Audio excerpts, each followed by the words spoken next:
আপনাকে সিরোগেসির মাধ্যমে আমাদের অফিসের ফারহান আদ্রাব স্যারের বাচ্চার মা হতে হবে। 9 মাস পর ওনার বাচ্চা উনি নিয়ে যাবে। বিনিময়ে 20 লাখ দেওয়া হবে আপনাকে। মুন হতভম্ব। অফিসে এসেই এমন কিছু শুনতে হবে তা ও ভাবতেই পারছে না। কি বলছে এটা ম্যানেজার সাহেব? আর স্যার উনিই বা কেমন? এতদিন এই অফিসে কাজ করে তো এমন মনে হয়নি বসকে। উনি যথেষ্ট ভালো একটা মানুষ, যথেষ্ট সুদর্শনও বটে। আর ওনার বাচ্চার প্রয়োজন হলে বিয়েও তো করতে পারে। শুধু শুধু মুনকে কেন টানছে এর ভিতর? হ্যাঁ, মুন এতিম, টাকার প্রয়োজন, তাই বলে এভাবে টাকার লোভিত না। এমন প্রস্তাব দেওয়ার মানেটা কি? মুন দাঁড়িয়ে থাকার ব্যালেন্সটা ঠিক রাখতে পারল না। পড়ে যেতে নিলেই ম্যানেজার ধরে ফেলে। আমি ঠিক থাকতে পারছি না এইটা শুনে। ম্যানেজারকে আমি বাবার মতো দেখতাম, আর উনিও আমাকে মেয়ের মতোই ভালোবাসতেন। আর আজ এই বিশ্বাসটা উনি ভেঙে দিয়েছেন। এতদিন যে সম্মানের সাথে বসকে দেখতাম, সেই বসের প্রতি এক রাশ ঘৃণা এসে জমলো, সাথে ম্যানেজারের প্রতিও। আমি নিজেকে যথাসম্ভব শান্ত রেখে ম্যানেজারকে বললাম, এসবের মানে কি? আমি তোমাকে আমার মেয়ের মতোই ভালোবাসি মা, আর তোমাদের বসকেও নিজের ছেলে মতো ভালোবাসি।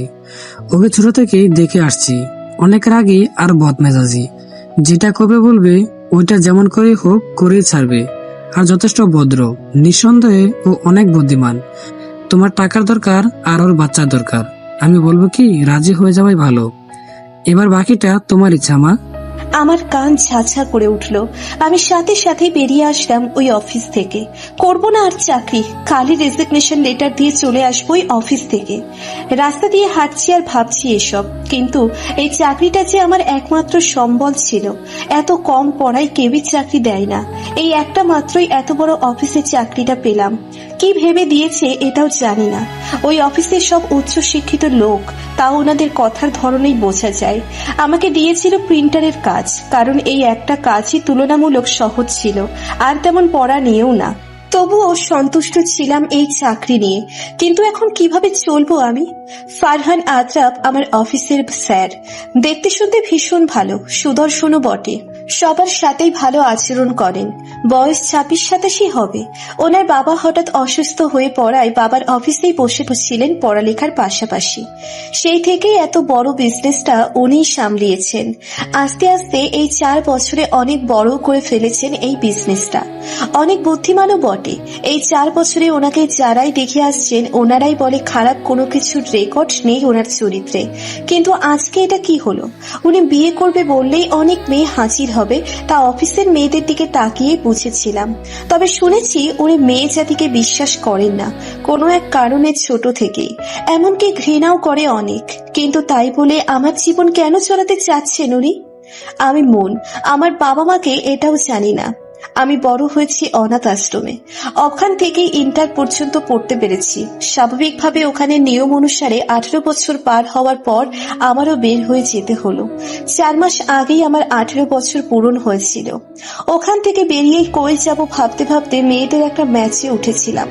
ম্যাচে ওঠার আগে কিছু অগ্রিম টাকা দিতে হয়, কিন্তু আমার ওই অল্প টাকাটাও ছিল না। অনেক কষ্ট করে ম্যাচে থাকার সুযোগ পেয়েছিলাম। বলেছিলাম আমাকে 1 মাস সময় দেওয়ার জন্য। তারপর লেগে গেলাম টিউশন অথবা যে কোনো ধরনের চাকরির খোঁজে। কিন্তু এই শহরে টিচারের অভাব নেই, তাই এত অল্প পড়াতে টিউশন পাচ্ছিলাম না। অনেক খোঁজার পর ম্যাচের আমার পাশের ব্যাচের মিম এই চাকরিটার খোঁজ দিয়েছিল। এদিকে ম্যাচের অনেক টাকা বাকি রয়ে গিয়েছিল। শেষবারের মতো উনি আমাকে 1 মাসের টাইম দিয়েছিল। আবার এদিকে অ্যাডমিশন টেস্ট আর অনার্সে ভর্তির তারিখের শেষ তারিখও চলে আসছে। আর এদিকে আমি টাকা জোগাড় করতে পারলাম না এখনো। কি করব ভেবে পাচ্ছি না। কিন্তু এখন এই চাকরিটাও যদি ছেড়ে দিতে হয়, কই যাব আমি? এসব ভাবতে ভাবতেই একসময় চোখগুলো ঝাপসা হয়ে আসলো। পেট গুলিয়ে আসছে। সকালে তেমন কিছুই পড়েনি পেটে খুশিতে, কারণ আজকে চাকরির প্রথম মাস পূর্ণ হয়েছে আর বেতন দেওয়ার দিন ছিল। এই বেতন দিয়ে অনেক কিছু করব ভেবে রেখেছিলাম, আর কি কি করব এটার হিসাবও করে রেখেছিলাম।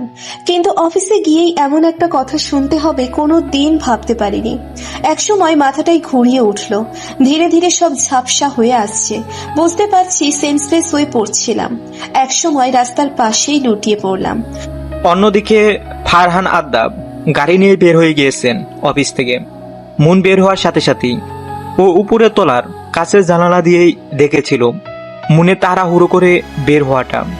মুনকে ফলো করার জন্যই ড্রাইভিং আসতে করতো। ফুটপাত দিয়ে হাঁটা মুনকে অন্যমনস্ক লাগছে। হয়তো কিছুক্ষণ আগের বিষয়টা নিয়ে ভাবছে ও, কিন্তু ও জানে শেষ পর্যন্ত মুন রাজি হবেই, এই সত্য দিয়ে না হলেও অন্য আরেকটা সত্য দিয়ে, কারণ ওর এখন টাকার ভীষণ দরকার। ড্রাইভিং করার ফাঁকে ভাবছে মেয়ে জাতিকে ও বিশ্বাস করতে পারবে না কোনোদিন, না হলে মুনকে ও নিজের জীবনের সাথে একেবারে আবদ্ধ করে ফেলত। ওর যে ছোটকাল থেকেই একটা ঘটনার জন্য মেয়ে জাতির উপরে সব বিশ্বাস টুনকো হয়ে গিয়েছে। এইভাবে ওর যে মন মানে না, কিন্তু মন না মানলেও করতে যে হবেই। যে সম্পর্কে শুরুতেই কোনো বিশ্বাস থাকবে না, সেই সম্পর্ক কিভাবে পূর্ণতা পাবে? এই বাচ্চাটার ভিতরেই ও মনের অস্তিত্ব দেখবে। এসব ভাবতে ভাবতে একসময় খেয়াল করলো মুন ফুটপাতেই লুটিয়ে পড়েছেন।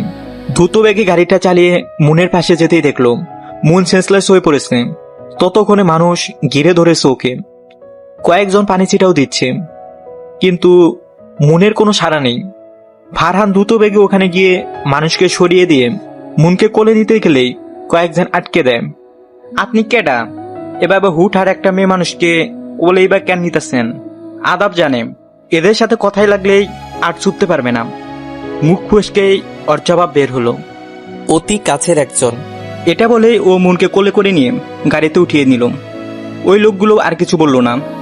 আদাব গাড়িতে উঠেই ওই ড্রাইভিং সিটের পাশে মুনকে বসিয়ে এক হাতে জড়িয়ে ধরে রেখেছে, আর অন্য হাতে মোবাইল নিয়ে প্রথমেই ওর কাছের বন্ধু শুভকে কল দিল। শুভ কল ধরতে আদাব বলল, কই তুই? হাসপাতালে আছিস? ওই দিক থেকে শুভ হ্যাঁ বলতেই আদাব কল কেটে দিল। তার এখন অন্য কোনো দিকেই খেয়াল নেই, তার একমাত্র খেয়াল মুনের দিকেই। মোবাইল রেখেই মুনের মাথা নিজের এক হাতে জড়িয়ে ধরে অন্য হাতে ড্রাইভিং করতে লাগলো। তার এখন দ্রুতই পৌঁছাতে হবে। হাসপাতালে পৌঁছার পর গাড়ি থেকে নেমেই মুনকে কোলে নিয়েই ওর বন্ধু শুভর কেবিনের সামনে গিয়েই কল দিল। সব মানুষ তাকিয়ে আছে, কিন্তু আদাবের সেদিকে খেয়াল নেই। শুভ কেবিন থেকে বের হয়েই বন্ধুর কোলে মেয়ে দেখেই অবাকের চরম পর্যায়ে চলে গেল। এটা কিভাবে সম্ভব? আদাবের কোলে মেয়ে, যে ছেলে মেয়ে জাতিকে সহ্য করতে পারে না, সেই ছেলের কোলে মেয়ে। শুভ আদাবের কাছে এসেই বলার জন্য মুখ খুলল, আরে দোস্ত, এটা কি দেখ। কথা সম্পূর্ণ হওয়ার আগেই আদাবের গম্ভীর মুখস্থি দেখে চুপ হয়ে গেলাম। তার এতক্ষণ হুঁশি ছিল না রুকিকে দেখার, বন্ধুর কথা ভাবতে গিয়ে। তার আগে মেয়েটাকে দেখেই তার মুখ অটোমেটিকলি হা হয়ে গেল। এই মেয়ে এখানে কিভাবে? তার উপর আদ্রাফেরই করে। ওই দিন আদ্রাফের সাথে গাড়িতে করে যাওয়ার সময় তো দেখেছিলাম জ্যামে পড়ে গাড়িতে বিরক্ত অবস্থায় রাস্তায় চোখ দিয়েছিলাম, আর তখনই মেয়েটা রাস্তার মাঝখান দিয়ে এক বৃদ্ধ মহিলাকে রাস্তা পার করে দিচ্ছিল। এর পরে জ্যাম ছুটে গিয়েছিল, কিন্তু আদ্রাফ ড্রাইভিং না করে রাস্তার দিকে তাকিয়ে অন্যমনস্ক হয়ে গিয়েছিল। আমি ধাক্কা দিতেই ও সম্বিত ফিরে পেয়েছিল। তারপর আবার পিছন দিক দিয়ে তাকিয়ে কিছু একটা দেখার চেষ্টা করেছিল। ওকে অগোছালো লেগেছে সে কিছুক্ষণ সময়ে, এরপরে গাড়ি স্টার্ট দিয়েছিল।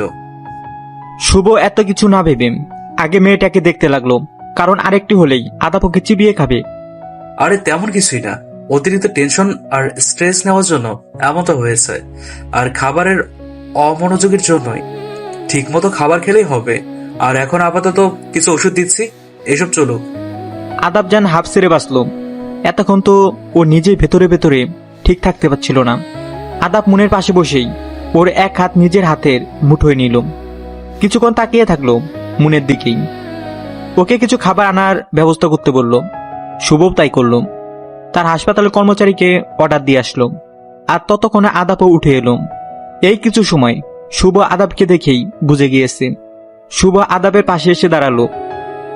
কিরে, ভালোবাসিস ওকে? জানি না। বলে দিলেই তো হয়। আমার জীবনে কোনো নারীকেই জড়াবো না। এই কথার প্রতি উত্তরে কিছুই বলতে পারল না শুভ, কারণ ও জানে আদাবকে এখন যেভাবেই বোঝাক না কেন ও বুঝতে চাইবে না। আর কি বা বোঝাবে আদাবকে? ও নিজেই তো জানে আদাবের একটা কালো অতীত আছে, যে টমাটা থেকে এখনো আদাব বের হতে পারেনি। মন চোখ খুলেই হতবাক, কারণ ওর সামনে স্বয়ং আদাব দাঁড়িয়ে আছে। চারিদিকে তাকিয়ে বুঝতে পারলাম এটা একটা হাসপাতাল, কিন্তু আমি হাসপাতালেই বা কিভাবে আসলাম? আর আমার সামনেই বা ফারহান আদ্রাফ স্যার কেন আসবে? মন এটা ওর ভ্রম মনে করে চোখ বন্ধ করে আবার খুলল। না, এটা তো ভ্রমের মতো মনে হচ্ছে না। না, হয়তোবা আমার চোখের ভুল হতে পারে। যেই ভাবা সেই কাজ। আমি ব্যাট থেকে নেমেই সোজা ওয়াশরুমে ঢুকে গেলাম। এদিকে আদাব হতবম্ব। এই মেয়ে কি পাগল নাকি? সেন্স ফিরে পাগলের মতো করছে। এখন আবার তোরে অশ্রমী বা কেন গেল? আমি ওয়াশরুম থেকে বেরিয়ে আধ বালতি পানি মেরে দিলাম ফারহান আতরাফ স্যারের গায়ে। What nonsense!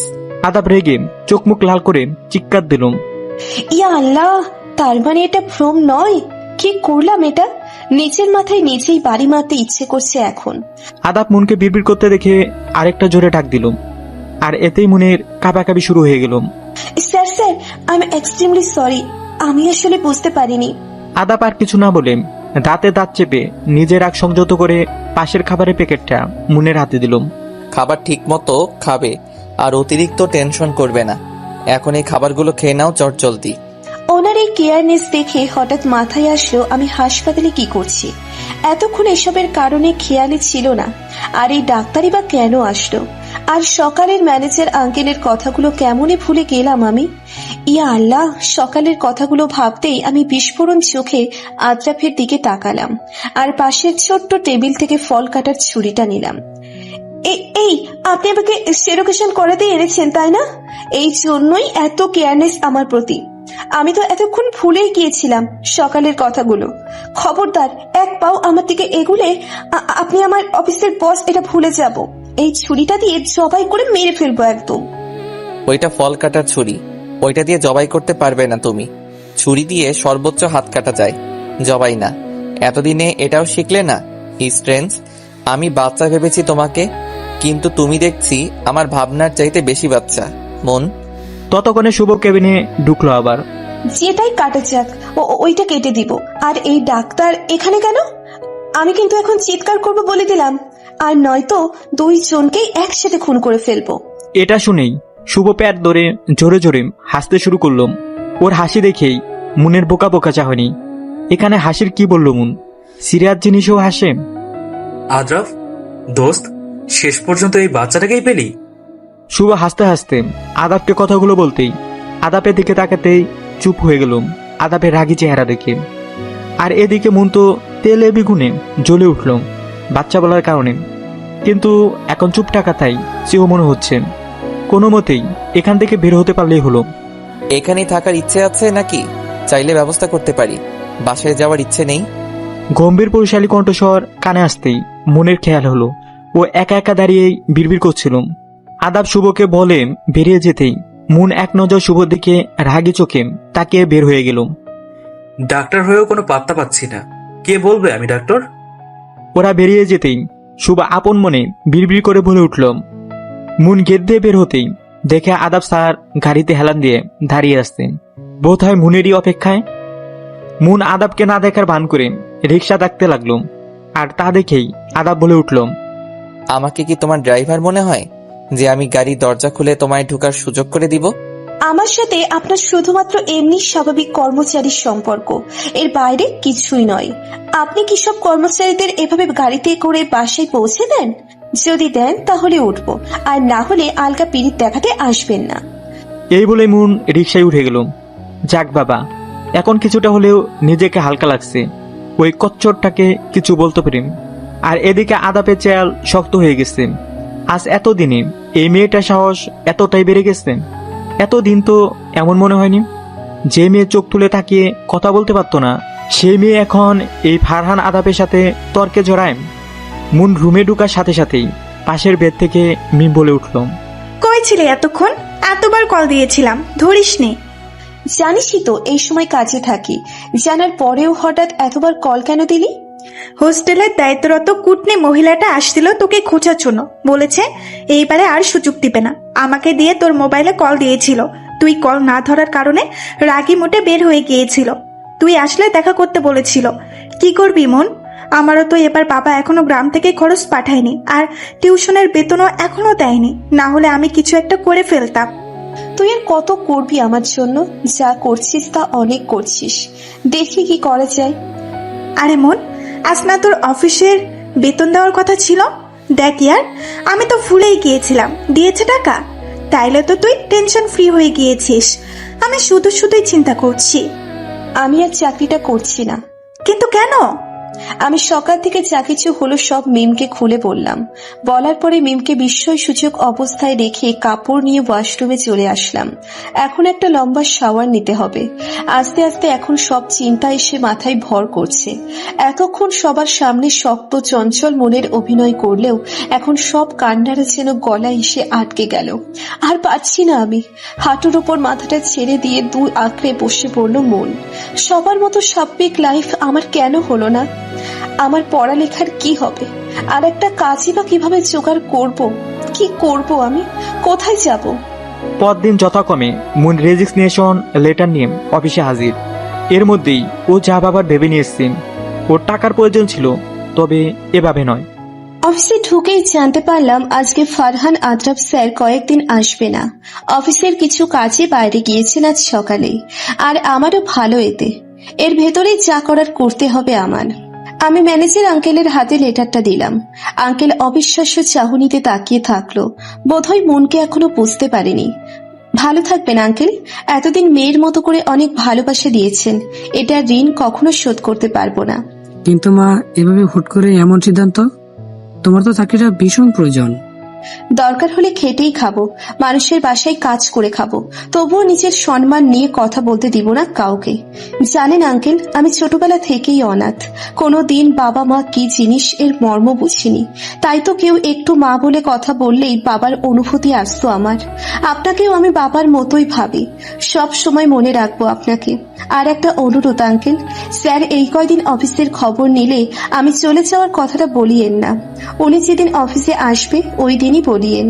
আসি আঙ্কেল, ভালো থাকবেন। ম্যানেজার ছলছল চোখে মুনে যাওয়া দেখতে থাকলো। কিছুই বলতে পারলো না। আজকালকার ছেলেমেয়েরা তো বাবার উপরই পুরোপুরি নির্ভরশীল। প্রতিদিন তাদের টাকা চাই। বন্ধুদের সাথে আজ এখানে যাবে, কাল ওখানে যাবে, বাবার টাকা দিয়ে সব ফুর্তি করবে। এত ছেলে মেয়েদের ভিড়ে মুনের মতো এমন মেয়ে পাওয়া আজকাল ভাগ্যের ব্যাপার। আমি ডোমে সেই মিমের পাশে বসলাম। মিম ওর ব্যাগ গোছানোর পাশাপাশি আমারটাও গুছিয়ে রেখেছে। সত্যি এই মেয়েটা না থাকলে আমার যে কি হতো। আমি ভাগ্যবতী এমন একটা মেয়েকে পেয়ে। কাল রাতেই মিম পুরোপুরি ভেবে আমাকে বলেছিল ওর সাথে চট্টগ্রাম চলে যেতে, কারণ এখানে থাকলে যে কোনো ভাবে আমি আত্রাফের মুখোমুখি পড়বই। তবুও মনের ভিতর কিছু খচখচানি রয়ে গিয়েছিল। মিম আমাকে অন্যমনস্ক দেখেই বলে উঠেছিল, মন পাখি শোন, আমার টিউশনে আমি তোর কথাগুলো শুনে দুপুরেই ছাত্রীর মায়ের কাছে কল করেছিলাম। বলেছি আমি আমার বাসায় চলে যাচ্ছি একেবারের জন্য। তখন উনি আমাকে বিকেলে যেতে বলেছিল ওনার বাসায়। তুই ঘুমেছিলি তাই আর ডাকিনি। আগের মাসের টাকাগুলো উনি যে কোনো কারণে দিতে পারেনি, আর এই মাসের টাকা সহ এখন মোট 2 মাসের টাকা দিয়ে দিয়েছেন। আর জানিসই তো এই টিউশনগুলো আমি শখের বসেই করতাম। আমার খরচ তো আমার বাবাই পাঠিয়ে দেয়। কালকে যাওয়ার সময় আমি তোর হোস্টেল ভাড়া দিয়ে দেব। আর বাবা মাকে কল করে বলেছি আমি তোর কথা। ওনারা সব শুনে বলেছে তোকে সহ আমার সাথে নিয়ে যাওয়ার জন্য। এই ঢাকা শহরে নাকি তোকে কে দেখবে, একা একটা মেয়ে। এবার সব ক্লিয়ার মন পাখি তোর? আর কোনো প্রশ্ন আছে তোর? এবার হাসে একটু। মুখটাকে এমন হুতুম প্যাঁচার মতো কেন করে রাখছিস? তুই জানিস তোকে হাসলে কি স্নিগ্ধময়ী মায়াবতী লাগে? হঠাৎ মিমের ধাক্কায় নিজের সম্বিত ফিরে পেলাম। কি রে মন, কই হারিয়ে গেছিলি? এতক্ষণ ধরে ডাকছি তোকে, তোর কোনো খবরই নেই।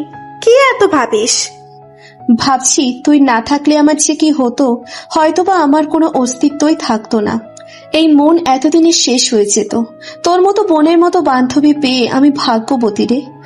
আরে ধুর পাগলি, তুই জানিস তোর চেয়ে আমি বেশি ভাগ্যবতী তোকে পেয়ে। জানিস আমার লাইফে তুই আসার আগে বাবা আমার জন্য পুরো মাসের টাকা একসাথে পাঠাই দিত, কিন্তু আমি সেগুলো বন্ধুদের সাথে এখানে ওখানে গিয়েছিলাম 5 দিনে শেষ করে ফেলতাম। তারপর আবার টাকার কথা বলতাম, আর বাবাও একটা মাত্র মেয়ে হিসেবে যখন তখন টাকা দিয়ে দিত। এই নিয়ে মায়ের রাগের শেষ ছিল না, কারণ মেয়ে যখন যেটা খোঁজে তখন দিলে নাকি বেশি অভ্যাস খারাপ হয়ে যাবে। বাবাও আমাকে অনেক বোঝাতো, কিন্তু কথাগুলো আমি কানে তুলতাম না। তুই আমার পাশে আসার পর আমি আস্তে আস্তে চেঞ্জ হতে শুরু করেছিলাম, কারণ তোকে দেখতাম সবসময় কোনো কাজ থেকে টাকা পেলে ওইগুলো কোনো কোনো কাজে লাগাবে, তা আগে থেকে হিসাব করে রাখতি। বাড়তি টাকা কোথাও খরচ করতি না। তখন বুঝলাম জীবন এক একজনের জন্য এক এক রকম। আমরা একই বয়সের হয়েও দুইজন দুই মেরুর। তুই কত পরিশ্রম করিস আর আমি বাপের টাকা উড়াই বন্ধুদের সাথে। এরপর আমিও তোর দেখা দেখি টিউশন নিলাম। বাবার থেকে পাতে টাকা আর নিতাম না। বন্ধুদের সাথে এদিক ওইদিক ঘোরাফেরা ছেড়ে দিয়েছি, গেলেও হিসাব করে। বাবা মাও আমার চেঞ্জের কারণ ধরতে পারেনি। কাল রাতেই বললাম তোর কথা। এই দিক দিয়ে কিন্তু আমি তোর চাইতে ভাগ্যবতী মন। আমি একটা মুচকি হাসলাম। সত্যি জীবন এক একজনের জন্য এক এক রকম, এক একজন এক এক ভাবে জীবনটাকে উপভোগ করে। মন শোন, আমরা কিন্তু একই ভার্সিটিতে ট্রাই করবো অনার্সে, বুঝছিস? তুই টেনশন করিস না, আমি বাবাকে বলে রেখেছি। এখন শুধু যাওয়ার পালা। আমি মিমের দিকে আবারও তাকিয়ে মুচকি হাসি দিলাম। এই মেয়েটা আমাকে নিয়ে এত ভাবে কেন? আল্লাহর কাছে হাজারো শুক্রিয়া আমি মিমকে পেয়ে। আচ্ছা মিম, আমাদের টিকিটের কি খবর? কয়টার? আরে এইসবের জন্য আমি আছি, তোর এক্সট্রা টেনশনের দরকার নেই। আর টিকিট নিয়ে ফেলেছি রাত 11টার। হোস্টেলের সব ভাড়া পরিশোধ করে সবাইকে বিদায় দিয়ে ব্যাগ নিয়ে আমি আর মিম বেরিয়ে গেলাম হোস্টেল থেকে 9টায়। রিক্সা করে স্টেশনে যেতে আধা ঘন্টার মতো লাগবে, আর হাতে 1 ঘন্টা থাকবে। মিমের মতে আগে ভাগে গিয়ে বসে থাকাই ভালো। যেতে যেতেই দেখে নিচ্ছি প্রিয় শহরটাকে, যে শহরে ছোটকাল থেকেই সব স্মৃতি। এই শহরটাকে ছেড়ে থাকতে পারবো তো?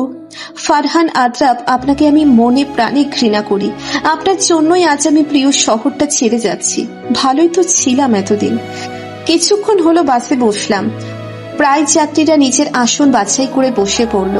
আস্তে আস্তে সব সিট সম্পূর্ণ হলো। বাসও নিজের গন্তব্যের উদ্দেশ্যে ছুট লাগালো। আমি জানালা দিয়ে শেষবারের মতো প্রিয় শহরটা দেখে নিলাম। কত স্মৃতি এই শহরে। বাস যতই এগুচ্ছে ততই মনে হচ্ছে নিজের সবচেয়ে আপন কিছু হারিয়ে ফেলছি। নিজেরই অজান্তে চোখ দিয়ে পানি গড়িয়ে পড়ল। আমার জীবনটা এমন কেন হলো? বাকি জার্নিটা এভাবে করতে পারবো না, কারণ আমার বাসে এভাবে লং জার্নির অভ্যেস নেই। আর ফার্স্ট থেকে সিটে ঘুমানোর তেমন অভ্যেসও নেই। পাশে মিম কানে ইয়ারফোন দিয়ে গান শুনছে। আমি জানি আর আধা ঘন্টা পর ও ঘুমিয়ে পড়বে গান শুনতে শুনতে। এরপর ওকে পাওয়াই যাবে না। ব্যাগ থেকে একটা গল্পের বই বের করলাম। ওইটা দিয়েই আপাতত এই লং জার্নির বিরক্তি কিছুটা হলেও ঘুচবে। চট্টগ্রাম গিয়ে পৌঁছতে পৌঁছতে প্রায় সকাল হয়ে আসে। বাস স্টেশনে ওদের নিতে এসেছেন মিমের বাবা। মিম বাস থেকে নামার সাথে সাথে বাবাকে দেখে দৌড়ে গিয়ে বাবাকে জড়িয়ে ধরলো। আর ওর বাবাও এতদিন পর নিজের আদরের দুলালিকে দেখে পরম মমতায় মাথায় হাত বুলিয়ে দিচ্ছে। আমার মনে হয় পৃথিবীর সবচাইতে সুন্দর দৃশ্যগুলোর মধ্যে এটি একটি। মেয়ে বাবাকে জড়িয়ে ধরে আর বাবা মেয়ের মাথায় পরম মমতায় হাত বুলিয়ে দেয়। আমারও বাবা থাকলে এমন একটি সুন্দর মুহূর্ত হতো। আফসোস, আমার কেউই নেই এই দুনিয়ায়। না, ভুল বললাম, মিম আছে আমার। ও আছে বলেই আজ আমি আর একটা নতুন জীবনের স্বাদ পেলাম।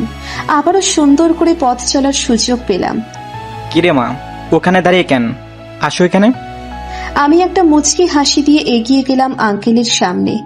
আসসালামু আলাইকুম আঙ্কেল, কেমন আছেন? ওয়ালাইকুম আসসালাম। আলহামদুলিল্লাহ ভালো মা, তুমি কেমন আছো মা? মিম থেকে তোমার কথা অনেক শুনেছি। আলহামদুলিল্লাহ ভালো আছি আঙ্কেল। এবার চলো, বেশি দেরি করলে মিমের মা আমায় আস্ত রাখবে না। অনেকদিন পর তার মেয়েকে নাকি দেখবেন। মিমুন, চলে আসো গাড়িতে। আমরা দুজনেই বাসার উদ্দেশ্যে গাড়িতে উঠে পড়লাম। আর একটা নতুন সকালের সূচনা হলো চট্টগ্রামে। মন কি পারবে তার জীবনে এগিয়ে যেতে? যার থেকে এত পালিয়ে বেড়াচ্ছে তার থেকেই বাঁচতে। ফারহান আদ্রাবি যখন জানতে পারবে মন আর ওই শহরে নেই, তখন ওর অবস্থাই বা কেমন হবে? নাকি ভুলে যাবে মনকে, নাকি ভুলতে পারবে না? বাসায় পৌঁছিয়ে মিমের মায়ের সাথে কৌশলাদি শেষ করে আমি আর মিম রুমে আসলাম। রুমটা বেশ সাজানো গোছানো। বোধহয় মিম আসবে তাই পরিপাটি করেই রেখেছে। এই রুমে আমি আর মিম একসাথেই থাকবো। 2 তলার একদম শেষ কর্নারেই রুমটা। জানালা দিয়ে বেশ বাতাসও আসে। পরিবেশটাও বেশ উপভোগ করা যাবে এদিক থেকে। সব মিলিয়ে আমার মনে হলো এই বাড়িতে রুম এটাই সবচেয়ে বেশি সুন্দর, বেশ বড়। মন, তুই আগে গিয়ে ফ্রেশ হয়ে আয়, তারপর আমি যাব। ততক্ষণে আমি আমাদের কাপড়গুলো গুছিয়ে রাখি। আচ্ছা। ফ্রেশ হয়ে বের হতেই দেখি আমার সব কাপড়ই ব্যাগ থেকে বের হয়ে আলমারিতে গুছিয়ে রেখেছে মিম। সত্যি এই মেয়েটাও না একদম বোনের মতো সব ভাববে। বিছানায় বসতেই দরজায় নক করার শব্দ। তাকিয়ে দেখি আন্টি দাঁড়িয়ে। আরে আন্টি, ভিতরে আসুন, বাইরে কেন দাঁড়িয়ে আছেন? আন্টি একটা মুচকি হাসি দিয়েই ভিতরে ঢুকলো। মিমের মতো এই পুরো পরিবারটাও অনেক ভালো। অবশ্য পরিবার বলতে শুধু ওর বাবা মাই আছে, আর কেউ নেই। মা, তোমার কোনো সমস্যা হচ্ছে না তো এখানে? মিমের কাছ থেকে তোমার সব কথা শুনেছি। কোনো কিছুতে মন খারাপ করে থাকবে না। এখন থেকে আমরা আছি তোমার সাথে। নিজেকে আর একা ভাববে না, ঠিক আছে? মিম যেমন আমাদের মেয়ে, তেমনি তোমাকেও আমাদের মেয়ের মতনই ধরে নেব। আর তুমিও সব শেয়ার করবে আমাদের সাথে। মনে করো, আমরাই তোমার আরেকটা মা বাবা। আন্টির কথা শুনে মনে হলো নিজেরই মায়ের ঘ্রাণ পাচ্ছি। চোখ দিয়ে দুফোঁটা পানি গড়িয়ে পড়ল। এই কান্না যে খুশির। কে বলেছে জীবন কঠিন? এই তো জীবনকে মানিয়ে সামনে এগিয়ে যেতে পারলেই জীবনের মানে পাওয়া যায়। জীবন এত সুন্দর তা আজকের আগে মনে হয়নি। এই দেখুন, আমি একটা পরিবার পেলাম, আবার মায়ের মতো আন্টি আর বাবার মতো একটা আঙ্কেল পেলাম, আর একটা বোন সমান বান্ধবী পেলাম। আন্টি এসে আমার মাথায় পরম মমতায় হাত বুলিয়ে দিতেই আমি আন্টিকে জড়িয়ে ধরলাম। আমি মাকে জড়িয়ে ধরার অনুভূতিটা পাইনি, কিন্তু আপনাকে জড়িয়ে ধরার পরই এই অনুভূতিটা অনুভব করতে পারলাম। আন্টি, এই পাগলি, আমিও তোর আরেকটা মা ভেবে নে। মিম যেমন আমার মেয়ে, ঠিক তেমনই তুইও আমার আরেকটা মেয়ে।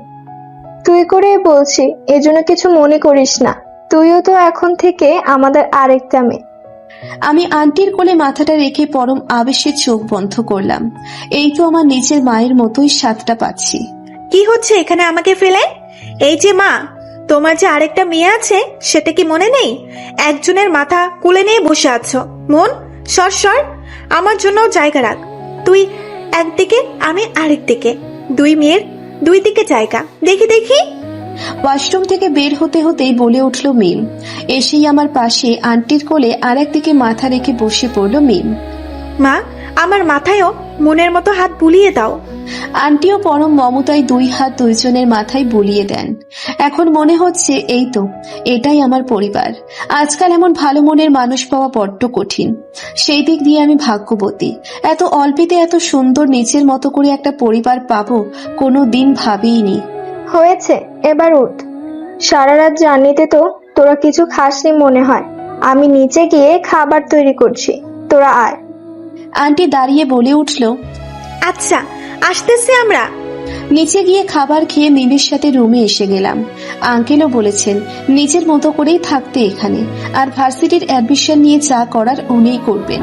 আপাতত কয়েকদিনের জন্য টেনশন ফ্রি আছি। এখন দুইজনেই একটা জম্পেস্ট ঘুম দিব। রাতে গাড়িতে ভালো ঘুম হয়নি। মন শোন, ঘুম থেকে উঠে বিকেলে আমরা বাইরে যাব, কেমন? তোকে দেখাবো আমাদের চট্টগ্রাম।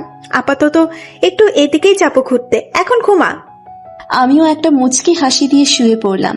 শোয়ার সাথে সাথেই চোখে এক রাজ্যের ঘুম এসে ধরা দিল। আস্তে আস্তে ঘুমের দেশে পাড়ি দিলাম। কারো ধাক্কায় নিজের অর্থ ঘুমটা ভেঙে গেল। চোখ মুখ কুচকিয়ে দেখে মিম ক্যাবলাকান্ত মার্কা হাসি দিয়ে সামনেই দাঁড়িয়ে আছে। মিমের বাচ্চি, দিলি তো আমার এত সুন্দর ঘুমটার 12টা বাজিয়ে। তোরে এখন আমি এক বালতি পানিতে চুবাতে পারলেই রাগ কমবে। তোর রাগ আগে ফেল। আমি তোকে বালতি ভরে পানি মারিনি, এটার শুকর কর। কতক্ষণ ধরে ডাকছি তোকে, আর ঘুম থেকে ওঠার নাম নেই। আরো বলিস অর্ধ ঘুম। সে খেয়ে শুয়েছিলি, এখন বিকেল 5টা বাজে। ধুর, তোর সব ফালতু প্যাচাল বাদ দে। কি জন্য ডেকেছিস ওইটা বল, আমি আবার ঘুমাবো। মা ডাকে নাস্তা করার জন্য।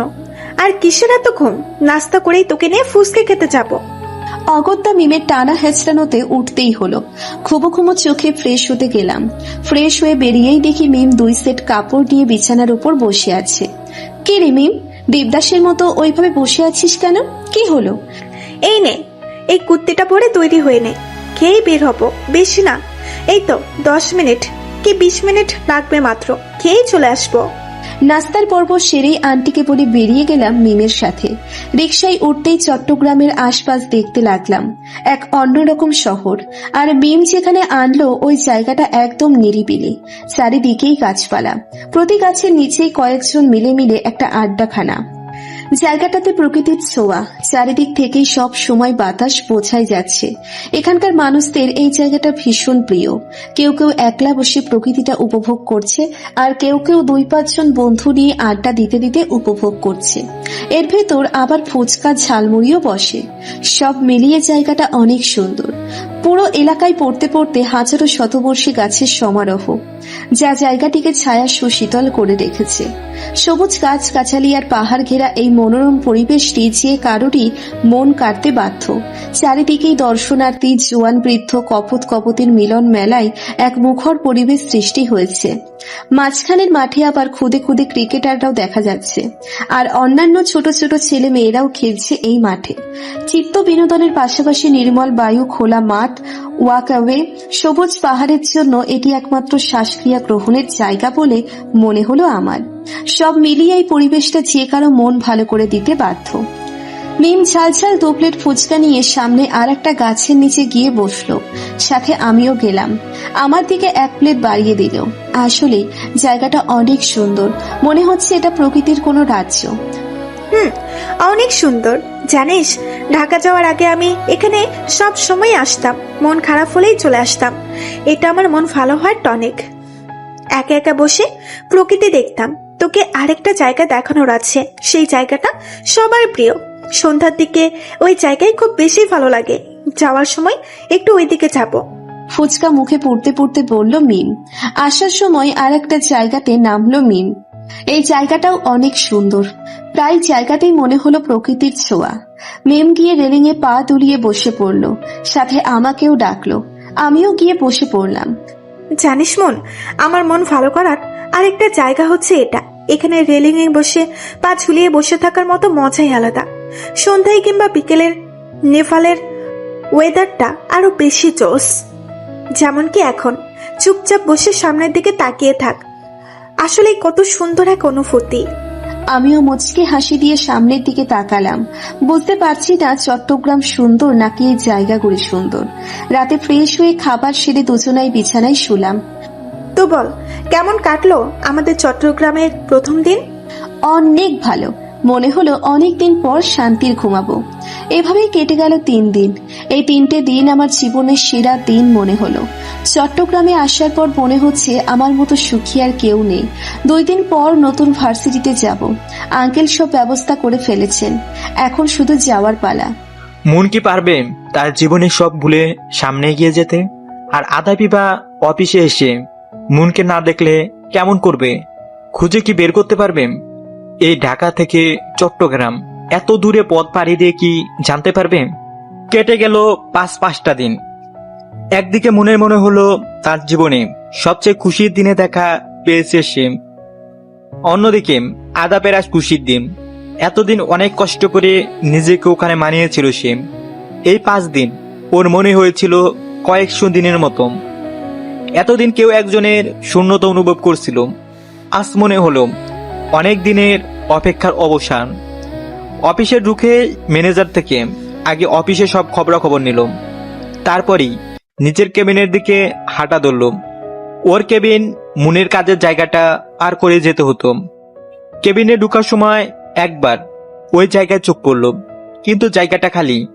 হয়তো মুন এখনো আসেনি, কিন্তু মুন তো এই 1 মাস 1 দিনও দেরি করে আসেনি।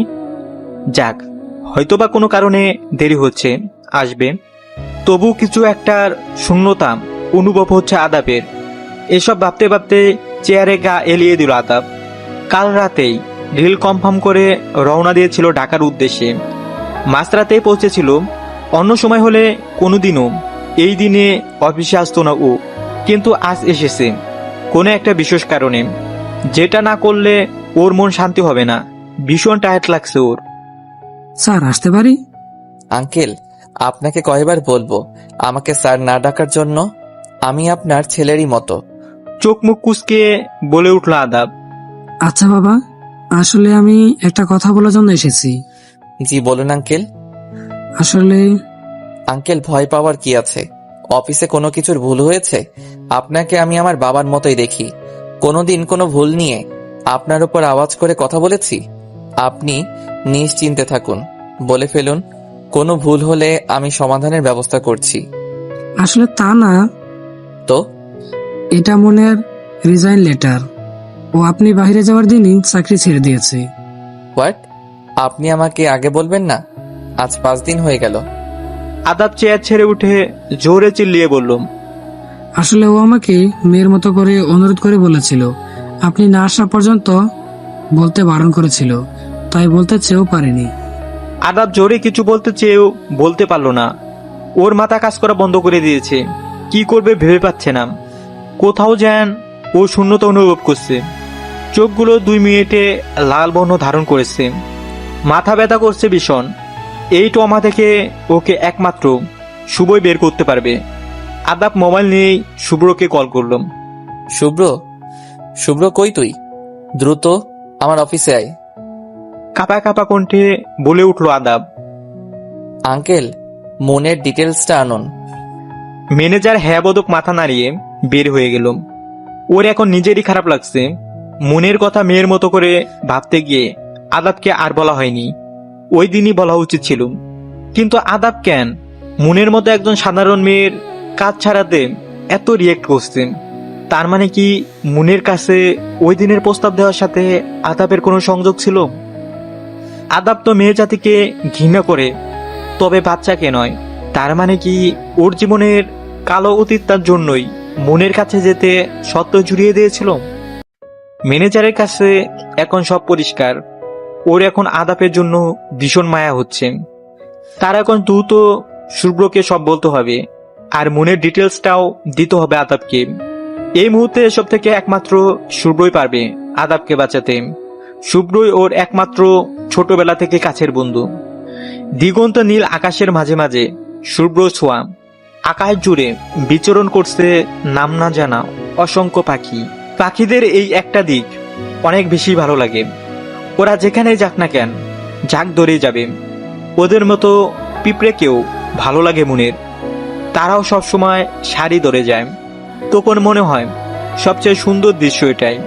ক্লাসে বসে জানালা দিয়ে আকাশের সৌন্দর্যে বিমোহিত হচ্ছিল মন। মিম আজ আসেনি। সকাল হতেই নাকি মাথা ব্যথা। মেয়েটার মাথা ব্যথা হওয়ার আর সময় পেল না। আজ নিয়ে 3য় দিন কলেজের। আঙ্কেল অফিসে যাওয়ার সময় নামিয়ে দিয়ে গেল। উনি আবার বিনা কারণে কলেজ মিস দেওয়া পছন্দ করেন না। তাই তো চলে আসতে হলো একা একা কলেজে। কলেজে এখনো তেমন কারোর সাথে কথা হয়নি, তাই তো বিরক্ত লাগছে ক্লাসটা। নীল শুভর গগনে পাখিদের আনাগোনা দৃশ্য বিচ্ছিন্ন করে মন সামনে দাঁড়িয়ে থাকা ছেলেটির দিকে তাকায়। কিন্তু তাকদির খারাপ, একই ক্লাসের হয়েও সে এখনো কোনো ছেলেকেই চেনে না। যেখানে ক্লাসের অন্যদের ছেলেদের সাথে বন্ধুত্ব হয়েছে, পরিচয় হয়েছে, কেউ কেউ তো আবার এক ধাপ এগিয়ে, মানে রিলেশনে। মুর মৃদু হেসে বলে, জি পরিচয় হতে পারি? শিওর। ক্লাসে অনেক হট্টগোল, চলো বারান্দায় যাই। মনের ইচ্ছে করছিল না উঠতে, তবু এভাবে কাউকে ফিরেও দেওয়া যায় না, তাই অজ্ঞতা উঠতে হলো। আমি ধীমান বড়ুয়া, আর তুমি? মেহেরাব মন। আনকমন নাম, কিন্তু সুন্দর। আপনার নামও সুন্দর। আমার তো সেম ক্লাস, আপনি না বলে তুই বললেই ভালো। মুন হেসে বলেন, বাবারে একলাফে তুই? ওর হাসির সাথে দিমানু একসাথে হেসে উঠল। এভাবে কথা চলতে থাকলো। ছেলেটার কথার ধরনে মনে হচ্ছে অনেক ফ্রি মাইন্ডের, মিশুকও বটে। যাক, মুন আজকে ক্লাসের জন্য একজন বন্ধু পেল। এখন আর একা ক্লাস করতে হবে না। শুভ অফিসে ঢুকতেই ম্যানেজার শুরু থেকে সব বলল আদাবের কেবিন আসতে আসতে। শুভ আগে এমন কিছু আন্দাজ করেছিল, আদাব মেয়েটাকে ভালোবাসে, কিন্তু স্বীকার করছিল না। কিন্তু তাই বলে মেয়েটাকে এমন প্রস্তাব দেওয়া কিছুতেই উচিত হয়নি আদাবের। এই মেয়ের জায়গায় যে কোনো কেউই থাকলে রেগে যেত, আর সেই জায়গায় মেয়েটি শুধুই চাকরিটা ছেড়েছে। যাক, এখন এসব ভাবার টাইম নেই। শুভ আদাবের কেবিনের দরজা খুলেই দেখলো আদাব চেয়ারে গা এলিয়ে চোখ বন্ধ করে আসছেন। আদ্রাফ, আদাব চোখ খুলেই সামনে তাকাতেই শুভ থমকে গেল। আদাবের চোখগুলো লাল বর্ণ ধারণ করেছেন। আদাব শুভকে দেখে উঠে এলো চেয়ার ছেড়ে। শুভকে বলল খুব দ্রুতই মুনের হোস্টেলে যেতে হবে, মুনকে বুঝাতে হবে। আচ্ছা আমি যাচ্ছি ওই হোস্টেলে। ওখানে গিয়েই মুনকে হোস্টেলে পাবো। আমি গাড়ি করে ওকে বুঝিয়ে নিয়ে আসবো তোর সাথে কথা বলার জন্য। না, তোর সাথে আমিও যাব। শুভ আদাবের দিকে এক পলক তাকিয়ে হ্যাবতক মাথা নেড়ে বেরিয়ে গেল। ওর এখনো বিশ্বাস হচ্ছে না আদাবের মতো একটা ছেলে একটা সাধারণ মেয়ের চাকরি ছেড়ে দেওয়াতে কেন এত রিয়েক্ট করবে। শুভ এসব ভাবতে ভাবতে আদাবের গাড়ির পাশে গিয়ে দাঁড়ালো। আদাব ড্রাইভিং সিটে উঠতেই শুভও তার পাশের সিটে উঠে পড়ল। গাড়ি এসেই মুনের হোস্টেলের সামনে দাঁড়ালো। শুভ ঠিকঠাক দেখে বলল, হ্যাঁ এটাই। তুই গিয়ে হোস্টেলের মালকিনের সাথে কথা বলে আয়, আমি এখানেই আছি। 2 মিনিট পর শুভ গাড়ির সামনে এসেই হাঁপাতে লাগলো। তা দেখে আদাব গাড়ি থেকে বেরিয়ে এলো। আদ্রাফ, মুন আর ওর রুমমেট 5 দিন আগেই হোস্টেল ছেড়ে দিয়েছে। কি? কাপা কাপা কণ্ঠে বলে উঠল আদাব। শুভ মাথা নিচু করে ফেলল। আদাবের মাথা কাজ করা বন্ধ করে দিয়েছে। কি করবে ও ভেবে পাচ্ছে না। তুই চিন্তা করিস না আদ্রাফ, আমরা ঠিকই খোঁজ পাবো। শুভর কথায় কিছুটা হলেও শান্ত হলো আদাব। তার এই ভাই সমান বন্ধুটি ঠিকই খোঁজ দিবে মুনের। আচ্ছা, মুনের জন্য আদাবের এমন পুড়ছে কেন? ও তো নারী জাতিকে ঘৃণা করে। এর উত্তর আদাবের নিজের কাছেও নেই। সেই দিন পুরোটা দিন শুভ মুনের খোঁজের চেষ্টা করল। এরপরে 2টা দিনও মুনের স্কুল কলেজ সব জায়গাতেই গিয়ে দেখল, কিন্তু কেউই মুনের খোঁজ দিতে পারল না। আর এদিকে আদাবের বেহাল অবস্থা। 2 দিন পরে শুভ আদাবের বাসায় এসে দেখল আদাব রুমেরই মেঝেতে বসে 2 হাঁটুর উপর হাত দিয়ে গ আকারে বসে মাথা গুজে রেখেছে। এই 2 দিনে অফিসেও যায়নি, কেমন যেন অগোছালো হয়ে গিয়েছে। শুভর এখনো বিশ্বাস করতে কষ্ট হয় এটা আদাব তো। শুভকে মাথা নিচু করা অবস্থায় দেখে আদাব মাথা তুলে মৃদু হেসে বলল, পাসনি তাই না? শুভ মাথা উপরে তুলে প্রিয় বন্ধুকে দেখে আবার মাথা নিচু করে ফেলল। আজ এই বন্ধুটার জন্য কিছু করতে ইচ্ছে করছে ভীষণভাবে, কিন্তু কি করবে ও? যে নিজ থেকে হারিয়ে যায় তাকে চাইলে আর খুঁজে পাওয়া যায় না। আদাব মৃদু হাসির সহিত বলে উঠল। ভীষণ অগোছালো লাগছে তাকে। চোখ লাল, চোখের নিচে ডার্ক সার্কেল। আজ বুঝতে পারছে মুন ওর মনের কোন জায়গাতে ছিল। এখন শুধু আফসোস ছাড়া আর কিছুর উপায় নেই। মেয়েটা তো ওর এই জীবনটা নিয়েই সুখেই ছিল। কেন সেখানে আমি গিয়ে তার জীবনের মোড়টায় ঘুরিয়ে দিলাম? মুনের খোঁজ ও কিভাবে পাবে? এই এত বড় শহরে কোথায় খুঁজবে ও মুনকে? তাহলে কি সত্যিই মুন ওকে ফেলে চলে গেল? মুন চলে গিয়েছে এটা ভাবতেই বুকটা মুচড়ে উঠল। কোথাও যেন একটা শূন্যতা অনুভব হচ্ছে। আদাব কি মুনকে আর কোনোদিন দেখবে না? না, এটা কি ভাবছে সে? অবশ্যই দেখবে। সে মুনকে খুঁজে বের করবেই। সন্ধ্যার দিকে পড়তে বসেছে মুন। পড়ার টেবিলটা জানালার সাথে, জানালা বন্ধ করা ছিল। কি মনে করে যেন জানালাটা খুলে দেয় মুন। সঙ্গে সঙ্গে শা করে বাতাস প্রবেশ করে ঘরে। সারা শরীরে কম্পন তুলে যায়। এমনিতে ঠান্ডা পড়েছে খুব, আবার জানালা খুলে দেওয়ায় বাতাসও যোগ হয়েছে। তবু মুনের মন্দ লাগছে না। জানালা দিয়ে আকাশের দিকে তাকিয়ে দেখে মৃদু স্বচ্ছ আকাশ। তারাদের মেলা আজ নেই, তবে খোলা চাঁদ দেখা যাচ্ছে।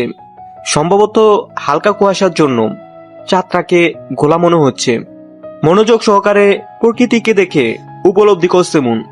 পাশে মিম শুয়ে অঘরে ঘুমাচ্ছে। এখন থেকে ফাঁকিবাজি শুরু ওর। মিম থেকে চোখ সরিয়ে আবারও আকাশের দিকে মনোযোগ দিল মুন। মুহূর্তে একরাশ বিষণ্ণতা এসে ঘিরে ধরল। আগের জীবনের কথা মনে পড়ে যায়। আজ থেকে 2 মাস আগেও জীবনটা এক অন্যরকম ছিল। আদাবের কথা মনে পড়ে গেল হঠাৎ। হয়তোবা মুনকে না পেয়ে আরেক মেয়েকে প্রস্তাবটা দিয়ে দিয়েছে এতদিনে। কোনোদিন মুন ভাবেওনি আদাব এমন।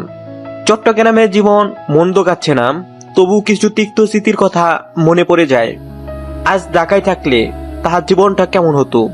আচ্ছা, আদাব এমন প্রস্তাব কেন দিয়েছিল? ও তো চাইলে সেরোগেশন ছাড়াও জোর করেই করতে পারত। আর তার যে কোনো মেয়েকেই।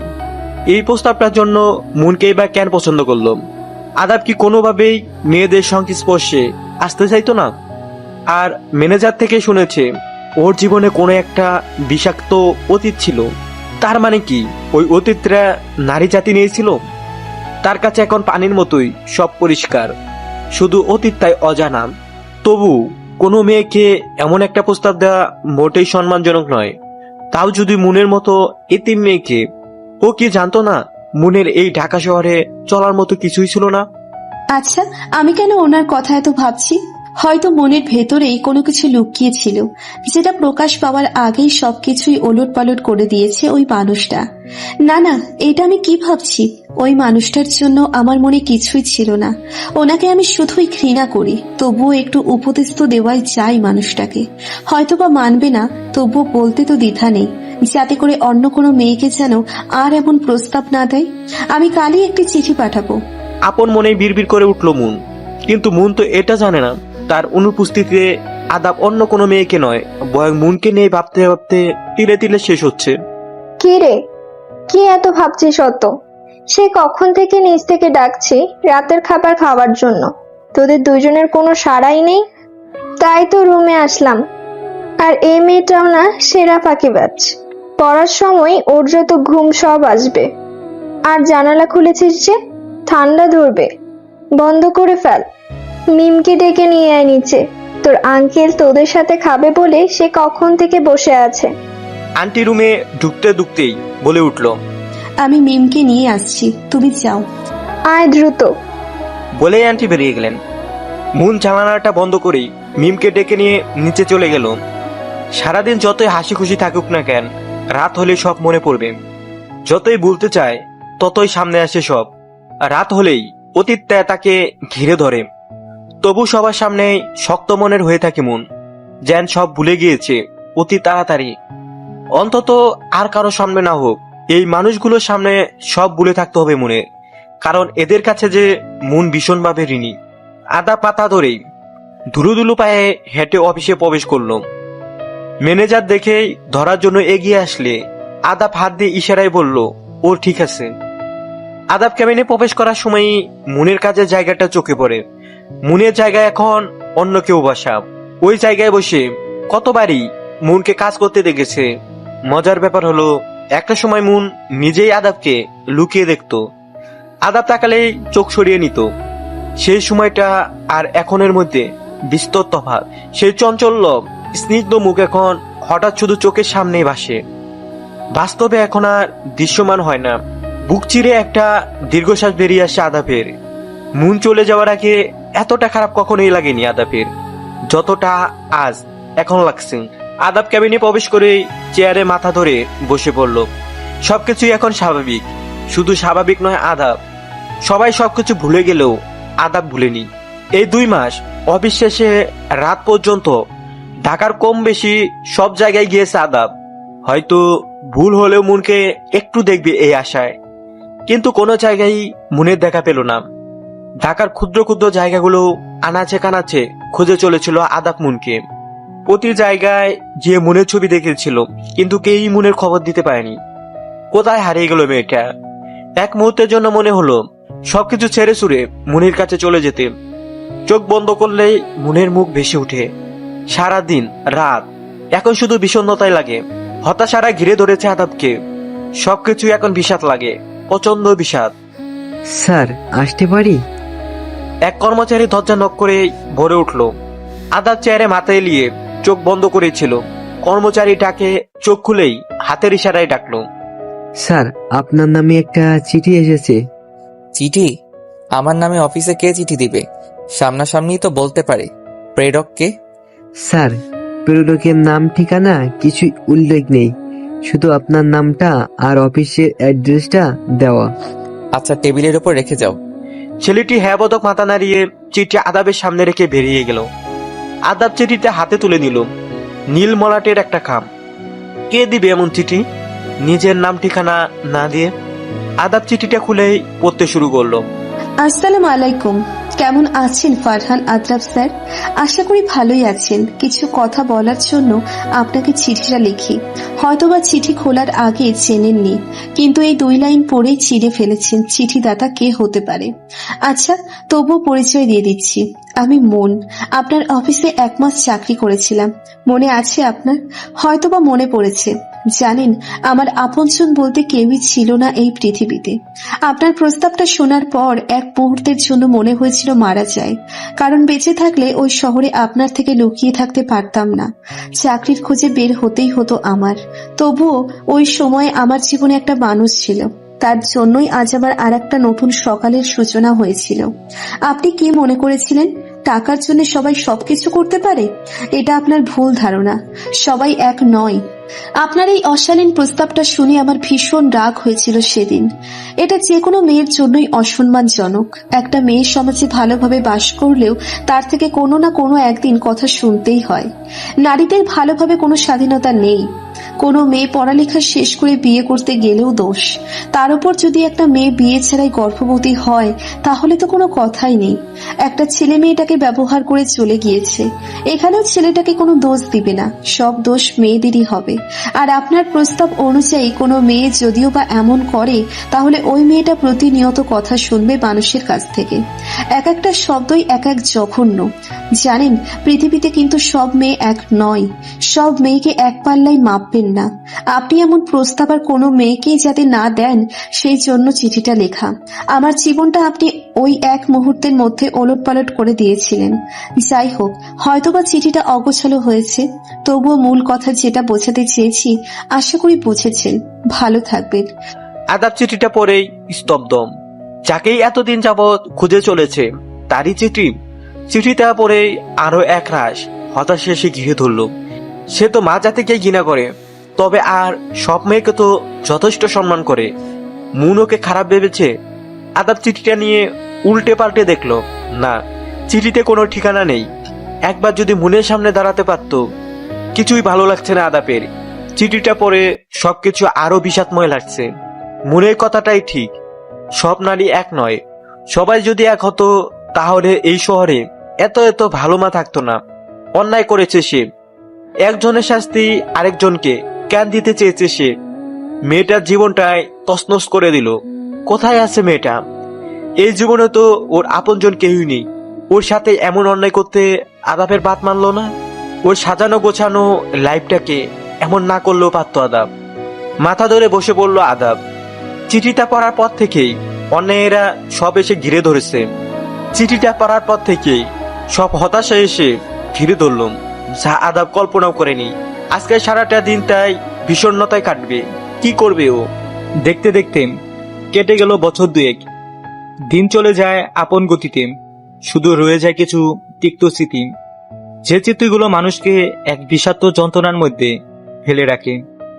এখন অফিস শেষেই সারা সময় রুমে একা একা বসে থাকে আদাব। জীবনটা ধীরে ধীরে কেমন যেন তিক্ত হয়ে উঠছে। আগের মতো এখন আর কিছুই ভালো লাগে না। আদাবের বাবা আদাবের রুমে ঢুকে ছেলের এই অবস্থা দেখে সিদ্ধান্ত নিলেন ছেলের বিয়ে দিবেন। দিন দুয়েক পরেই উনি পাত্রী দেখার জন্য জোর করতে লাগলেন আদাবকে। আদাব নির্বিকার থাকে, কিছু একটার চিন্তায় থাকে সবসময়। বাবাকে উত্তর দেয়, বিয়ের কথা বলো না বাবা, আমার ইচ্ছে নেই। এভাবে একা কতদিন থাকবি? বয়স তো হলো। এই মুহূর্তে বিয়ে করতে প্রস্তুত নই আমি বাবা। সেই 2 বছর ধরে বলে আসছিস তুই প্রস্তুত নেই। তোর প্রস্তুতিটা হবে কখন? বাবা, এসব শুনতে আমার ভালো লাগছে না। বিয়ে কর, নতুন বউকে নিয়ে দেশ বিদেশে ঘুরে বেড়াবি, ভালো লাগবে। বাবা প্লিজ, আমি ঘুমাবো। ছেলের রুম থেকে হতাশ মুখে বেরিয়ে গেল আদাবের বাবা। আদাব রুম অন্ধকার করে বসে রইল। সন্ধ্যের পর একটু গিটার নিয়ে বসেন। হয়তো গিটারে সুরে কেউ একজনকে খুঁজে চলেন। একাকিত্বরা চারিদিক থেকে এসে চেপে ধরে আদাবকে।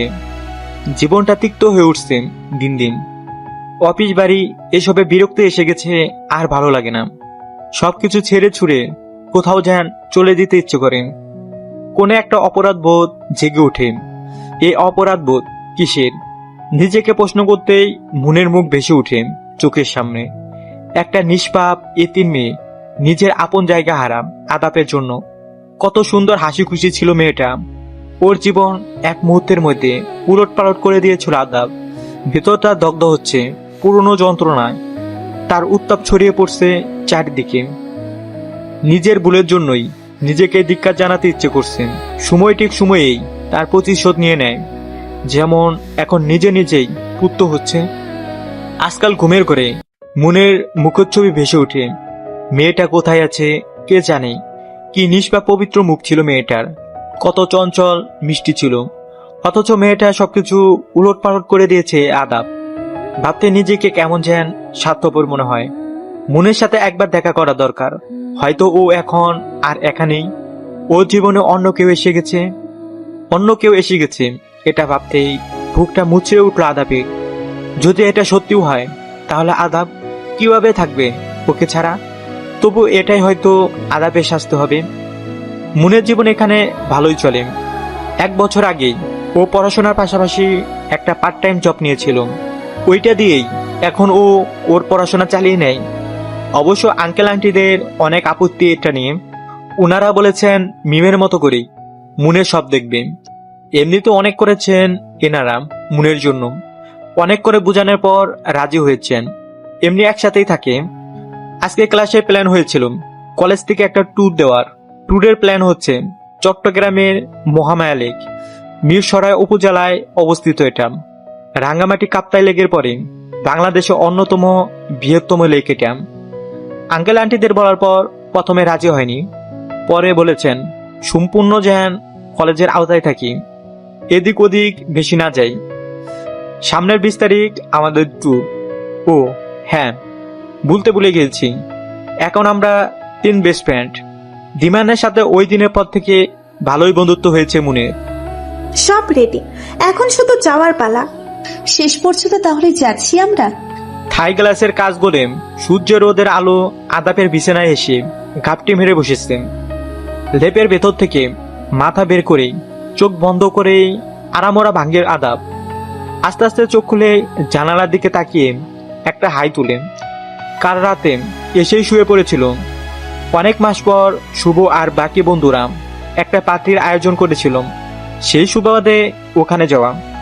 জানালা পর্দাটাও দিতে মনে ছিল না, যার দরুন ঘরে সূর্যের আলো প্রবেশ করতে পেরেছে। অবশ্য এখন মিষ্টি রোদ আদাবের খারাপ লাগছে না, বরং অলস্যকে আরো বাড়িয়ে দিচ্ছে। শীতের দিনে নরম বিছানার সঙ্গে এমন মিষ্টি রোদ কারি বা উঠতে ইচ্ছে করবে এমন আরামের ঘুম ছেড়ে। তবে এখন অলস্যটাকে প্রাধান্য দিলে চলবে না। শুভদের সাথে দেখা করতে হবে, তারপর অফিসে। অবশ্য অফিসে না গেলেও চলবে, কিন্তু শুভদের সাথে দেখা করতেই হবে। ওদের নাকি জরুরি কথা আছে। তাই অলস্যটাকে ত্যাগ করে আদাব উঠে পড়ল বিছানা ছেড়ে। ফ্রেশ হয়ে একদম রেডি হয়ে অফিসের উদ্দেশ্যে বেরিয়ে গেল আদাব। হাটগড়িতে সময় দেখে নেয় অলরেডি 10 মিনিট লেট। যেতে এখনো আরো 20 মিনিটের মতো লাগবে। এর মাঝে ট্রাফিক জ্যামে আটকে গেল। ট্রাফিক জ্যামে আশপাশটা দেখছিল আদাব। হুট করে ফুটপাতে চোখ পড়ল। মেয়েটা আগে আগে হাঁটছে আর ছেলেটা মেয়েটার পরে দৌড়াচ্ছে। বোঝা যাচ্ছে মেয়েটা কোনো কিছু নিয়ে রাগ করেছে ওই ছেলেটার সাথে। মেয়েটা বোধ হয় অনেক রাগী। এসব দেখতে দেখতে আনমনে হেসে উঠল আদাব। আদাব রেস্টুরেন্টে ঢুকেই দেখতে পেল ওর পায়ে বন্ধুরা হাজির। ও একটা চেয়ার টেনে বসে পড়ল। শুভ ওকে দেখে বলল, মন খারাপ নাকি রে তোর? না, আমি ঠিক আছি। বল তোরা, কি এত জরুরি কথা? এটা শুনে শুভ আবারও বলে উঠল,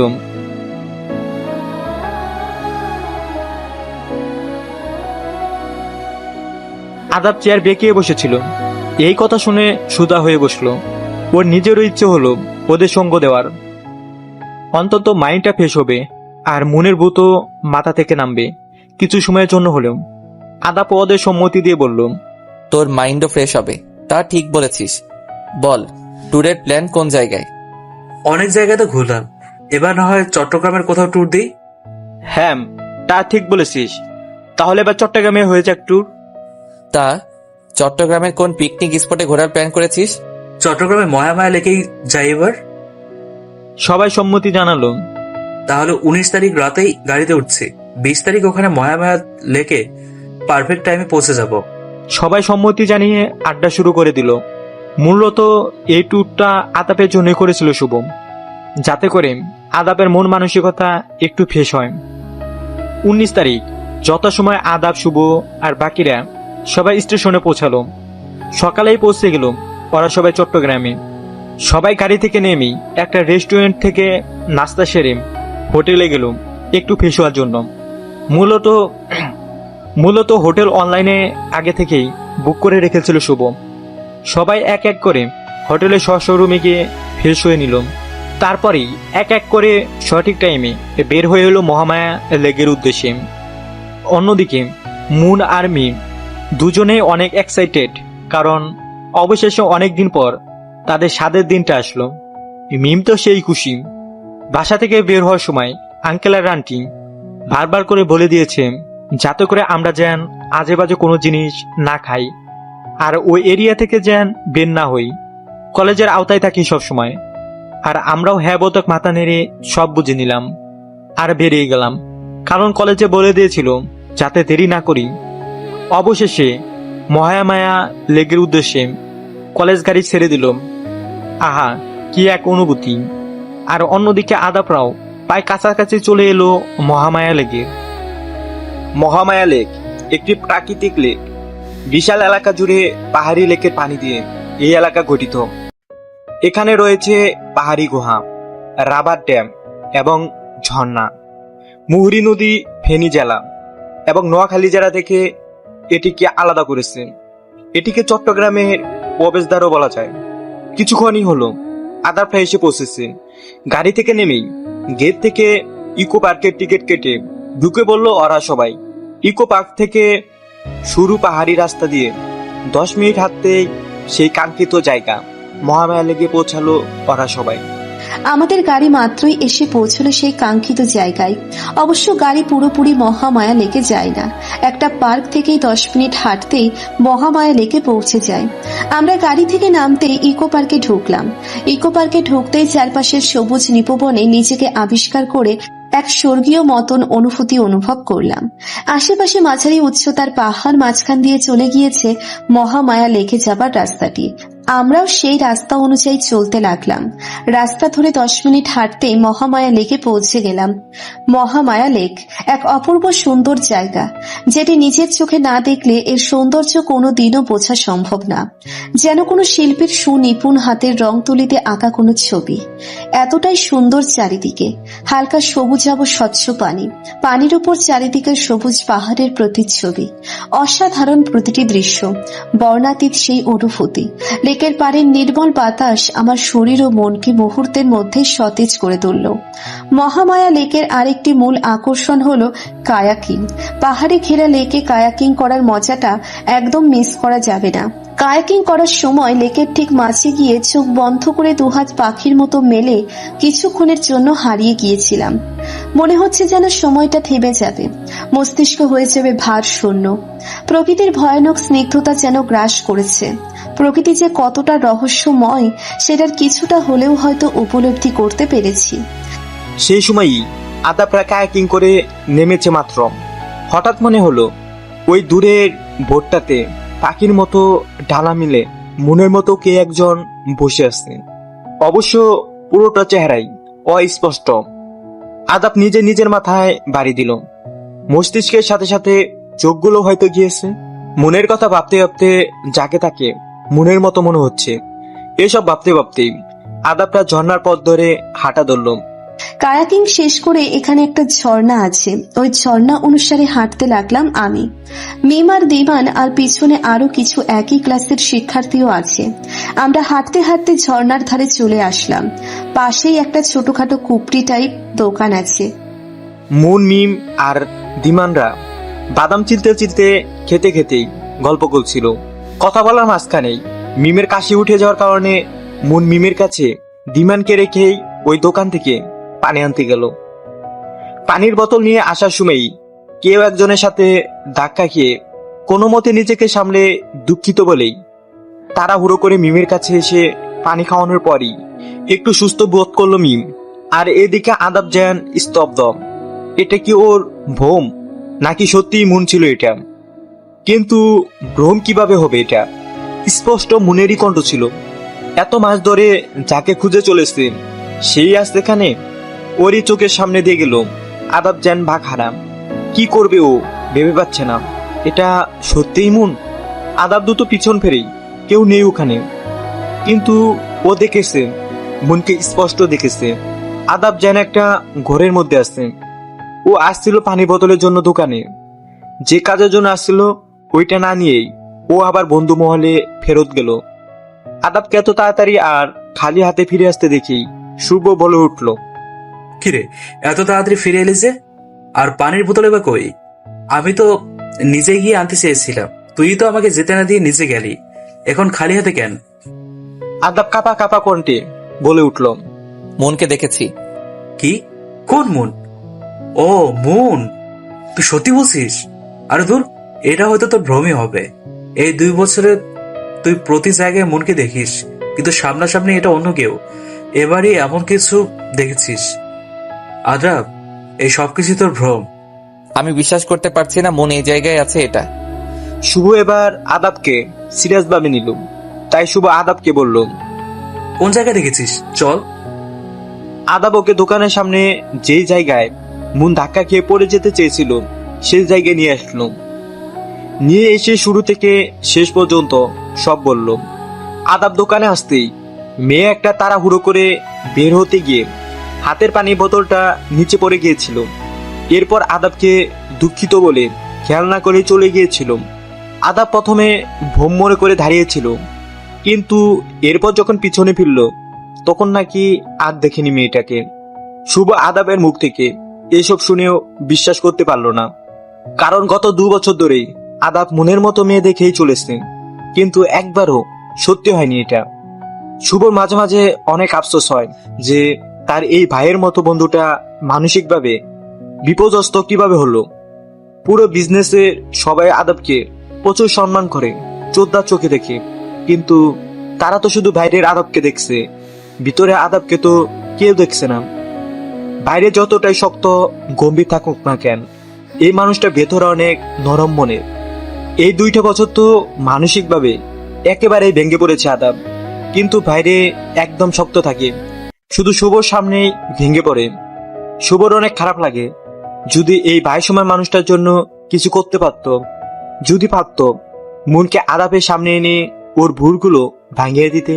তাই এবারও শুভ এটা আদাবের ভুম বলে উড়িয়ে দিতে চেয়েছিল, কিন্তু অদূরেই কেউ একজনকে দেখে তার চোখ আটকে গেল। তাহলে কি আদাব সত্যিই বলেছিল এবার? এটা কি সত্যিই মন? তার মানে মনকে আদাবের থেকে লুকের চট্টাকে নামে চলে এসেছিল। এখন এসব ভাবার সময় নয়। শুভ দ্রুতই ওইদিকে হাঁটা লাগালো। আদাব মনে করলো প্রতিবারের ন্যায় এবারে শুভ আদাবের এই কথাটাকে ভুম মনে করে গাহ না করে হাঁটা লাগালো। তাই আদাবও শুভকে পিছন দিকে ফেলে উল্টো পথ ধরে বন্ধু মহলে যাওয়ার উদ্দেশ্যে পা বাড়ালো। শুভ সামনে গিয়েই দেখতে পেল মুন আর আরেকটা মেয়ে আর ছেলে। ওর এখনো বিশ্বাস হচ্ছে না ও আদাবের মুনকে দেখছে। মুনকে সত্যিকারে এখন দেখলে আদাবের কি রিয়েক্ট হবে। শুভর এই প্রথম মনে হলো ও আদাবের জন্য কিছু একটা করতে পারবে। শুভ ওদের সামনে গিয়েই বলল, হাই, আমি শুভ্র, আপনি কি মন? মুন পিছন ফিরে শুভকে দেখে ভূত দেখার মতো চমকে উঠল। 2 বছর আগে শুভকে সে দেখেছিল। যদি এখন নাম না বলতো তাহলে চিনতো না কোনোদিনও। মুন কোনো মতে বলে উঠল, আপনি? হ্যাঁ আমি। চিনতে পেরেছো তাহলে? আসলে এখানে আমি তোমাকে দেখিনি, আদ্রাভি তোমাকে বোতল আনার সময় দেখেছিল। ও গিয়ে আমাকে বলেছিল, কিন্তু আমি ভ্রম বলে উড়িয়ে দিয়েছিলাম। কারণ কি জানো, এই 2 বছরে আদ্রাভ প্রতি জায়গাতেই নাকি তোমার মতো কাউকে দেখতো। ও মানসিকভাবে অনেক ভেঙে পড়েছে। মুন আদাব এখানে শুনেই স্তব্ধ। মানুষটাকে ও এখনো বলতে পারেনি। কতদিন পর এই নাম কেউ বলল। কেমন আছে মানুষটা? হয়তো বিয়ে করে পরিবার নিয়ে আসছে এখানে, কিন্তু মানসিকভাবে ভেঙে পড়েছে মানে? আর বমি বা কেন হবে? মুনের মনে অনেক প্রশ্ন এসে জমা হয়েছে। এইসব প্রশ্নের উত্তর এখন সামনে থাকা ব্যক্তি শুভই দিতে পারবে। আদাবের সামনেই মুন দাঁড়িয়ে আছে। আদাব যার হতবাক, সে কিছুতেই বিশ্বাস করতে পারছে না। তার মনে হচ্ছে সামনে হাত বাড়িয়ে মুনকে ছুতে গেলেই মুন অদৃশ্য হয়ে যাবে। কারণ এই 2 বছর প্রতিটা দিনই মুন এমন করে আসতো আর আদাবের করা ভুলগুলো ধরিয়ে দিত। ওকে প্রতি মুহূর্তে মুহূর্তে অনুশোচনায় উঠতে দিত তার কল্পনায়। হাত বাড়ালেই অদৃশ্য হয়ে যেত। তখন মুনের আর কোনো অস্তিত্ব থাকতো না। তাই এবারও একইভাবে আদাব হাত বাড়াতে নিলেই আবার কি মনে করে গুটিয়ে নিল হাতটাকে। মুন সামনে থেকেই আদাবের এই বাচ্চামো স্বভাব দেখে হাসি আর চেপে রাখতে পারল না। সে উচ্চ স্বরে হেসে উঠল। মুনের হাসি শুনেই আদাব ঘোর থেকে বেরিয়ে আসলো। তার মানে কি এটা আদাবের ভ্রম নয়? মুন সত্যি ওর সামনে? আদাব যেন অবাকের চরম পর্যায়ে। সে কোনো মতে বলে উঠল, তুমি? হ্যাঁ আমি। কেন, অন্য কাউকে আশা করেছিলেন বুঝি? মুন হাসি চেপে ধরে দু হাত বুকের সাথে ঘুটিয়ে বলে উঠল। আদাব যেন কথা বলতে ভুলে গেল। এতদিন পর সে তার মন পাখিকে দেখছে। তার মানে কি মন তাকে ক্ষমা করে দিয়েছেন? আদাবের যেন খুশিতে তর সইছে না। এই যে কই হারিয়ে যাচ্ছেন কিছুক্ষণ পর পর, নাকি কল্পনার সংসার টংসার বাচ্চা কাচ্চা নিয়ে ভেবে ফেলেছেন? আদাবের কাশি উঠে গেল এই কথা শুনে। এই 2 বছরের লাজ লজ্জা সব খেয়ে ফেলেছে এই মেয়ে। তখন তো কথাও বলতো মাথা নিচু করে, আর এখন দেখে ভয়ও পায় না। আদাব নিজেই বিড়বিড় করে বলে উঠল। এইসব দেখে মনের হাসি যেন থামতেই চাইছে না। ওকে কিছুক্ষণ আগেই আদাবের ব্যাপারে শুভ সব খুলে বলেছিল, আর আদাবের কালো অতীতের ব্যাপারেও বলেছিল যে কেন সে নারী জাতিকে ঘৃণা করত। মন তবু আদাবের মুখ থেকে শুনতে চায় সে আদাবের এই বিশ্বাস ভঙ্গ করবে, দেখিয়ে দিবে সব নারী এক নয়। তার সব প্রশ্নের উত্তর পেয়ে গেছে শুভর কাছ থেকে। শুভ তাকে এও বলেছে যে আদাব ওকে ভালোবাসে। এখন শুধু আদাবের বিশ্বাস অর্জনের পালা। শুভ, মিম আর বাকিরা কেউ নেই এখানে। তারা সবাই অন্যদিকে ঘুরছেন। এখানে শুধু মুন আর আদাবই আছে। তারা এখন ছোট্ট 2টা পাথরের উপর বসে আছে। পাশের ঝর্ণার পানির কলকল ধ্বনি শোনা যাচ্ছে। মুন আদাবের দিকে তাকিয়ে দেখল সে এক ধ্যানে সামনে পানির দিকে তাকিয়ে আসছে।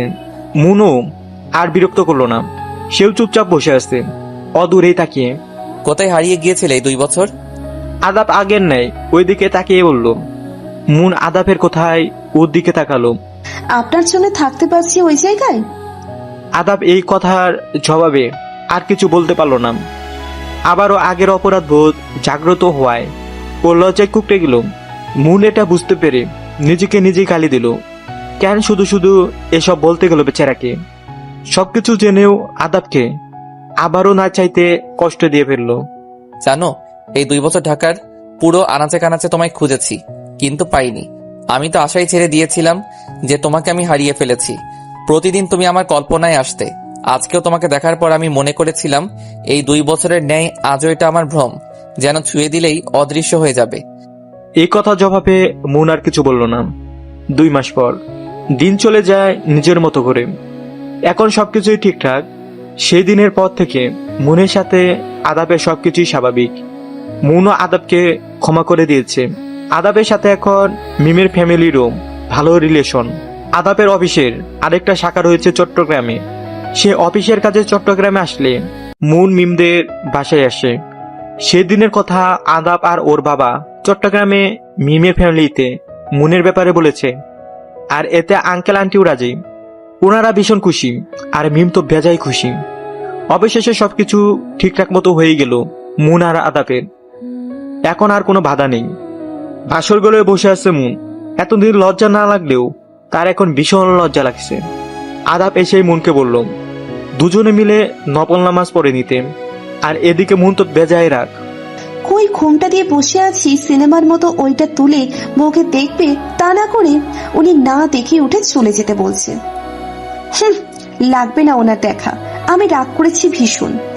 মুন মুখ বার করে নামাজের উদ্দেশ্যে ওয়াশরুমে চলে গেল অজু করতে। আর আদাব মুচকে হাসি দিয়ে তাকিয়ে আছে ওর যাওয়ার পানে। নামাজ পড়ে উঠে আদাব রুমের বাইরে বের হয়ে গেল। মনের এটা দেখে কান্না কান্না ভাব এসে গেল। বিয়ের প্রথম রাত নিয়ে কত জনের কত আশা থাকে, আর আদাব একটু সময়ও দিচ্ছে না। মুন আর কিছু না ভেবে ব্যালকনিতে চলে গেল। এখন সে কাঁদবে ভীষণ করে যে কেন আদাব ওর সাথে ভালোভাবে কথা বলল না। তার উপর নামাজ পড়েই রুম থেকে কেন বেরিয়ে গেল। আশুকু মুন আর কথা বলবে না আদাবের সাথে। আজ পূর্ণিমা, চাঁদের আলোয় চারিদিকে সব স্পষ্ট। মুন যখন ব্যালকনির গিলে হাত রেখে চাঁদ দেখতে ব্যস্ত, তখনই ঠিক একজোড়া হাত তার গলায় কিছু একটা পরিয়ে পাশেই সরে দাঁড়ালো। মুনের আজ বুঝতে বাকি রইল না এটা কে। মুন মুখ ঘুরিয়ে ফেললো ওই দিক থেকে। সে ভীষণ রাগ করেছে আদাবের উপর। আজকের চাঁদটা ভীষণ সুন্দর, মনে হচ্ছে যেন কারোর সাথে অভিমান করেছে। একবার মেঘের আড়ালে চলে যায় তো আরেকবার বের হয়। মুন এই কথার জবাবে কিছু বলল না, মুখ ফিরিয়ে নিল। কিভাবে এর ওজন ভাঙা যায় বলো তো মন পাখি? আদাব আবারও বলে উঠল। চাঁদকেই যখন সুন্দর বলছেন তখন ওনার থেকে জিজ্ঞেস করুন আমাকে কেন। হুম, আমার পাশেই তো চাঁদ। তোমাকেই বলেছি, এই চাঁদকে তো প্রতিদিন দেখি, কিন্তু আমার পাশের চাঁদটা সহ একসাথে তো এই প্রথম দেখছি, দুই চাঁদ একসাথে। সরেন এখান থেকে, কথা বদলাবেন না। মুন মুখ বার করে বলে উঠল। আদাব মুচকে হেসে মুনের গলার দিকে এগিয়ে আসতেই মুন চোখ মুখ কিচে বন্ধ করে পিছনের দিকে সরে গিয়ে কাঁপা কাঁপা ভাবে বলে উঠল। আমি এখনো প্রস্তুত না। অনেকক্ষণ হয়ে যাওয়ার পরেও কোনো কিছুর আভাস না পাওয়াতে মুন এক চোখ খুলেই দেখতে পেল আদাবের হতভম্ব মুখটা। এরপর পরই আদাব উচ্চ স্বরে হু হু করে পেট চেপে ধরে হেসে উঠল। মুন তো হতবাক, এখানে হাসির কি বলল সে? পরখানে নিজের বলা কথাটা ভাবতে লজ্জায় কুকড়ে গেল সে। আদাব ওই অবস্থায় মুখে হাসি চেপে ধরে বলে উঠল। মুন তো ব্যাককল বনে গেল। এই দেখো, তোমার গলাতে আমি এখানে এসে এটা পরিয়ে দিয়েছিলাম, আর নামাজ পড়ে বাইরে বাবার রুমে এটার জন্য গিয়েছিলাম। ওই দিন ভুলে ওখানে ফেলে এসেছিলাম। মুন নিজের গলা রকেটটা নিয়ে দেখলো একটা লাভের ভিতর চাঁদ লেখা খোদাই করা, অসম্ভব সুন্দর রকেটটা। তার মানে কি আদাব মুন অর্থ চাঁদ বোঝাতে চেয়েছিল? পছন্দ হয়েছে চাঁদ? আদাব হাসি মুখেই বলে উঠল। হ্যাঁ, ভীষণ। এভাবেই হাসি খুশি ভাবে তাদের প্রথম রাতটা কেটে গেল। সেদিনের পর থেকে সবকিছুই আরো সুন্দরভাবে চলতে লাগলো। শুধু একটা জিনিসে মুনের ভীষণ রাগ, কারণ আদাব আজ পর্যন্ত তাকে ভালোবাসি কথাটা একবারও বলেনি। হয়তোবা মনের কোথাও এখনো অতীতের বিশ্বাস ভাঙ্গা রয়ে গিয়েছে, এখনো বিশ্বাস করে উঠতে পারেনি। আদাবের অফিস থেকে আসার সময় মুনের জন্য চকলেট, বেলি ফুলানা আর মুনের কেয়ার ভালোবাসা দিয়ে পরিবারটাকে আরো বেশি আগলে নিয়েছিল। এরপর খুশিটা আরো বেশি বেড়ে গেল যখন শুনল মুন মা হতে চলেছে। আদাব তো সেই খুশি। এভাবে 8 মাস চলে গেল। এরপর আদাব আর টাইম পায়নি কাজের চাপে, তাই মুনের 8 মাস চলাকালীনই প্ল্যান করলো লঞ্চ জার্নি দিবে, কারণ মুন নিস্তব্ধ রাতের জার্নি বেশি পছন্দ করে। ওই দিন অফিস থেকে এসে দুজনে পুরো রাত গাড়ি করে ঘুরবে এই বলে গেল আদাব। অফিস থেকে এসে দেখলো মুন রেডি, আয়নার দিকে তাকিয়ে আছে। আদাব এসে মুনের দিকে চেয়ে থমকে গেল। মুনকে প্রথম দিনের মতোই সুন্দর লাগছে। কি দেখো চাঁদ? এই দেখেন না কেমন লাগছে আমাকে, ফোলা পেট, আগে থেকে মোটু হয়ে গিয়েছি ভীষণ। মুন ইনোসেন্ট ফেস করে কান্না কান্না মুখ করে বলে উঠল। একদম না, তোমাকে তো একদম পরীর মতো লাগছে। আদাব আয়নায় মুনের পিছনে গিয়েই বলে উঠল। মুখ আয়না দিয়ে আদাবের দিকে তাকিয়ে বলে উঠল। তাহলে ভালোবাসি বলেন না কেন? আদাব কিছু না বলেই মুনকে বের হতে বলে বেরিয়ে গেল। আদাবের ভালোবাসি বলতে কোথাও একটা জ্ঞান বাঁধে, না হলে ও প্রচুর দেখতে পারে মুনকে। মুনও উঠে আদাবের পাশের সিটে উঠলে আদাব গাড়ি ছেড়ে দিল। কিন্তু কে জানে আজকের রাতটাই ওদের সবকিছু এক নিমিষে চুরমার করে দিবে। দেখা যাক কি হয়। সবার জীবনে খারাপ সময় আসা ভালো। এই খারাপ সময়টা এসে আমাদের অনেক কিছু বুঝিয়ে দিয়ে যায়, তেমনি আদাবের জীবনে এই সময়টা এসে শিখিয়ে দিয়ে গেল যে থাকার সে শত বাধা পেরিয়েও থাকবে, আর যে চলে যাওয়ার সে রাজপ্রাসাদ থেকেও চলে যাবে। আজ আদাব অনেকদিন পর আবারও স্বাভাবিক জীবনে ফিরে এসেছে। অফিসে যাচ্ছে ঠিক মতো। কি এক বিভীষিকাময় রাত ছিল সেই দিন। গাড়িতে ওঠার পরও মুনের সেই বেজায় রাগ রয়ে গেছে, মুখ বার করেছিল। আস্তে আস্তে ঢাকা শহরের সব দোকানই বন্ধ হয়ে যাচ্ছিল। পুরো রাত তখন নিস্তব্ধ হয়ে যাচ্ছে, কিন্তু মনে রাখতো ভাঙার নাম। তাই আদাব রাস্তার অপর পাশে আইসক্রিমের দোকানটা থেকে আইসক্রিম আনতে বের হয়েছিল। বের হয়ে আইসক্রিম নিয়ে আনার সময়ই বিপরীত দিক থেকে চলাকালীন একটা বড় ট্রাক এসে মেরে দিল আদাবকে। মুনের চোখের সামনে দিয়ে যান সবকিছু থমকে গেল। পুরো রাত তখন নিস্তব্ধ। পাশেই কয়েকজন দোকানদার বেরিয়ে এসে আদাবের চারপাশ ঘিরে ধরল। আদাব চোখ বন্ধ করার সময়ও মুনের দিকে তাকিয়ে হাত বাড়িয়ে দিয়েছিল। মুন যেন কথা বলার ভাষাও হারিয়ে ফেলেছে। চোখের সামনে আদাবের রক্তাক্ত নিতর দেহটা পড়ে রইল রাস্তার মাঝে। এসব দেখার মাঝেই মুন গাড়ি থেকে বের হয়ে আদাপের সামনে গিয়ে ওর নিতর দেহ থেকে সেন্সলেস হয়ে গিয়েছিল।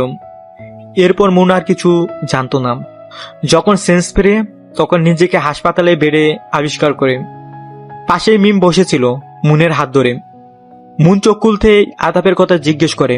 তখন মিম উত্তরে বলে পাশের কেবিনে আদাপের অপারেশন চলছে। মুন এক প্রকার লাফিয়ে উঠেই আদাপের কেবিনের সামনে দৌড়ে গিয়েছিল। ওখানে শুভ দাঁড়িয়েছিল। জীবনে অনেক রোগী চিকিৎসা করেছিল, কিন্তু নিজের ভাই সমান বন্ধুর অপারেশন করতে তার হাত কাঁপবে, কান্না আসবে, তাই সে অপারেশন থিয়েটারে ঢুকেনি। মিম এসে মুনকে পাশের এক চেয়ারে বসিয়েছিল। অতিরিক্ত স্ট্রেস নিলে মুনের বাচ্চার ক্ষতি হবে বলে।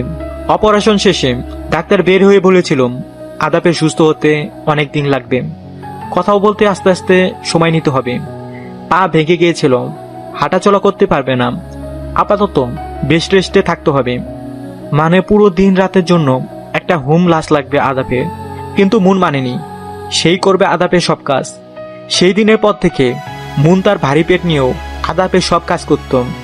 আদাপ কিছুই বলতে পারতো না, শুধু চেয়ে চেয়ে দেখত। মুন অনেক কেয়ার করতো আদাপের। অবশ্য মিম কয়েকদিন থেকে ছিল মুনের সাথে। এরপর তার এক্সামের জন্যই চলে যেতে হয়েছিল চট্টগ্রামে। মুনের ডেলিভারির দিনও সে আদাপকে কাছে পায়নি। একসময় ফুটফুটে এক পরী আসলো মুনের কোল আলো করে। মিম তো এক্সামের পর আবারও চলে এসেছিল মুনের জন্য। শুভ আর মিমের দিন শুরু হতো পরীটাকে দিয়েই। এর মধ্যে শুভ আর মিমের মধ্যে অনেক ভাব হয়ে গিয়েছে। আগের মতো আর তারা এখন ঝগড়া করে না।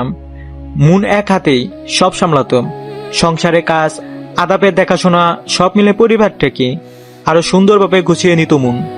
এত কষ্টের পরেও রাতে পরিটার মুখের দিকে তাকিয়ে সুখ সুখ অনুভব হতো মুনের। পাশে আদাপ এক দৃষ্টিতে তাকিয়ে থাকতো। মেয়েটা একদম আদাপের মতো হয়েছিল। এসবের মাঝে আরো একটা সুখের সন্ধান হলো। আদাপ আস্তে আস্তে সুস্থ হয়ে উঠছিল। এমনই একদিন পুরোপুরি সুস্থ হয়ে উঠেছিল আদাব। সেই দিন সে তার পরিটাকে প্রথম কোলে নিয়েছিল। সে তো তখন বেজায় খুশি। আদাব তো সেই দিন খুশিতে কান্নাই করে দিয়েছিল। তার ফুটফুটে পরিটাকে কোলে নিয়ে পরিবারটা যেন এক পূর্ণতায় রূপ নিয়েছিল। জানালার ঘিরে মাথা ঠেকিয়ে সেই দিনগুলির কথা মনে করছিল মুন। মেয়েটা তার দাদার কাছে আসছে। তার দাদারও আর কিছু লাগে না এখন আর। হঠাৎ পিছন দিক থেকে একজোড়া হাত এসেই মুনকে জড়িয়ে ধরল। তার মুখটা মুনের কাঁধের উপরই। মুনের আর বুঝতে বাকি রইল না এটা কে। প্রথম দিনের ন্যায় আদাব এখনো অফিস থেকে আসার সময় মুনের জন্য বেলে ফুল নিয়ে আসে আর খোপায় গুঁজে দেয়। আদাব ওইভাবেই মুনকে জড়িয়ে ধরা অবস্থায় বলল, তোমার জন্য একটা সারপ্রাইজ আছে। কি এমন সারপ্রাইজ? শুভ্র আর মিমের বিয়ে সামনের শুক্রবারে। কি সত্যি? কিন্তু মিম আমাকে বলেনি তো, আর আপনিও তো একটুও বলেননি, আর শুভ্র ভাই উনিও তো কিছু বলেনি। এতটাই পর হয়ে গেলাম সবার কাছ থেকে। মুন মুখ ভার করেই বলে উঠল, আরে এটাই তো সারপ্রাইজ। এরপর পরই মিম শুভ কল করে উঠল মুনকে। অবশেষে দিনটি আসলো। আজকে মিমের গায়ে হলুদ। মুন আজকে চলে যাবে মিমের সাথে। মিম এসে মুনের মেয়েকে তৈরি করে নিয়ে গিয়েছে ও দাদার কাছে। আর আদাব শুভর পক্ষ থেকে আসবে বিয়েতে। মুনও পুরোপুরি রেডি। আদাব মুখ বার করে বিছানার উপরেই বসে আছে। এই বিয়েতে যেতে হবে না তোমার। আদাব ওই অবস্থা থেকেই বলে উঠল, মানে কি? ঠিকই বলেছি, যে বিয়ে আমাদের আলাদা করে দিচ্ছে সেই বিয়েতে না যাওয়াই ভালো। এক বাচ্চার বাবা হয়ে নিজেই এখনো বাচ্চা মনে স্বভাব করছেন। কে বলবে ইনি নাকি এক বাচ্চার বাপ? হাই আল্লাহ, আমাদের দুলাভাই এতটা বউ পাগলা, জানতাম না তো। রুমে ঢুকতে ঢুকতেই বলে উঠল মিম, আরে আমি মেয়ের জন্য বলছি। আদাব মাথা চুলকিয়ে বলে উঠল, হ্যাঁ হ্যাঁ, সব বুঝি রে ভাই। মিমের পিছন দিয়ে শুভ ঢুকতে ঢুকতে বলে উঠল, আরে শুভ্র ভাই আপনি? হ্যাঁ ভাবি, ভাবলাম আপনারা যখন মিমের সাথে চলে যাবেন তাহলে আমার ভাইটা কি একা থাকবে, তাই ওকেও নিতে আসলাম। তোর হোক, তারপর তুইও বুঝবি। আদাব রাগি রাগি ফেস করে বলে উঠল, আরে ভাই, আমি অলরেডি অনেক থেকে ফেলেছি, আর একা থেকে বুঝতে চাই না, আমি তো ছাড়বই না। মিমের দিকে চোখ টিপে বলে উঠল, হয়েছে, এবার চলেন সবাই। মুন বলে উঠল। অবশেষে শুভ আর মিমের বিয়ের কার্য সব ঠিকঠাক সম্পূর্ণ হয়ে গেল। বিয়ের পরপরই আদাব মুনকে নিয়ে চলে আসলো বাসায়। রাতে মুন বাবুকে ঘুম পাড়িয়ে ঠিকঠাকভাবে সব গুছিয়ে রাখছিল। এমন সময় আদাব এসেই মুনের চোখ বেঁধে দিয়ে কোলে তুলে নিল। মুন চিৎকার করতে নিলেই আদাব ফিসফিস করে বলে উঠল, কোনো কথা না। আদাব মুনকে ছাদে নিয়ে গিয়ে চোখ খুলে দিল। মুন চোখ খুলতে হতবাক। ছাদটা খুব সুন্দর করে সাজানো হয়েছে ছোট ছোট লাইট দিয়ে, আর একটা ছোট কেক সহ। কেকের উপর লেখা, শুভ বিবাহ বার্ষিকী বউ, ভালোবাসি চাঁদ। মুন পিছন ফিরতে দেখে আদাব হাঁটু মুড়ে বসে মুনের দিকে রিং বাড়িয়ে দিয়েছে। মুনের তো খেয়ালই ছিল না আজ তার বিবাহ বার্ষিকী এটা। আদাব হাঁটু মুড়ে ওই অবস্থায় বলে উঠল, ভীষণ ভালোবাসি চাঁদ। তুমি আমার মুখ থেকে শুনতে চেয়েছিলে না? জানো, আমার ভালোবাসার সম্পর্কে বিশ্বাসটা পুরোপুরি আসেনি কোনোদিন। তাই তো এত কেয়ার করার পরও তোমাকে কোনোদিন বলা হয়নি ভালোবাসি। আমার বাবারও প্রেমের বিয়ে ছিল, বাবাও ভীষণ ভালোবাসতো ওনাকে। আস্তে আস্তে বাবা ব্যবসা নিয়ে বিজি হয়ে পড়ে, আর আমার জন্মদাত্রী আমার 8 বছর চলাকালীন পরকীয়াতে জড়িয়ে পালিয়ে গিয়েছিল। কিন্তু আমার বাবা তাও কোনোদিন আজ পর্যন্ত ওনাকে খারাপ বলেনি। আমার বাবার ভাষ্য মতে হয়তো বাবা তার স্ত্রীকে ঠিক মতো ভালোবেসে আগলে রাখতে পারেনি। কেমনে পারলো ওই মহিলাটা একটা বাচ্চা রেখে পালিয়ে যেতে? তাদেরও তো প্রেমের বিয়ে ছিল, ভালোবাসা ছিল অনেক, তবুও কিভাবে পারলো এটা করতে?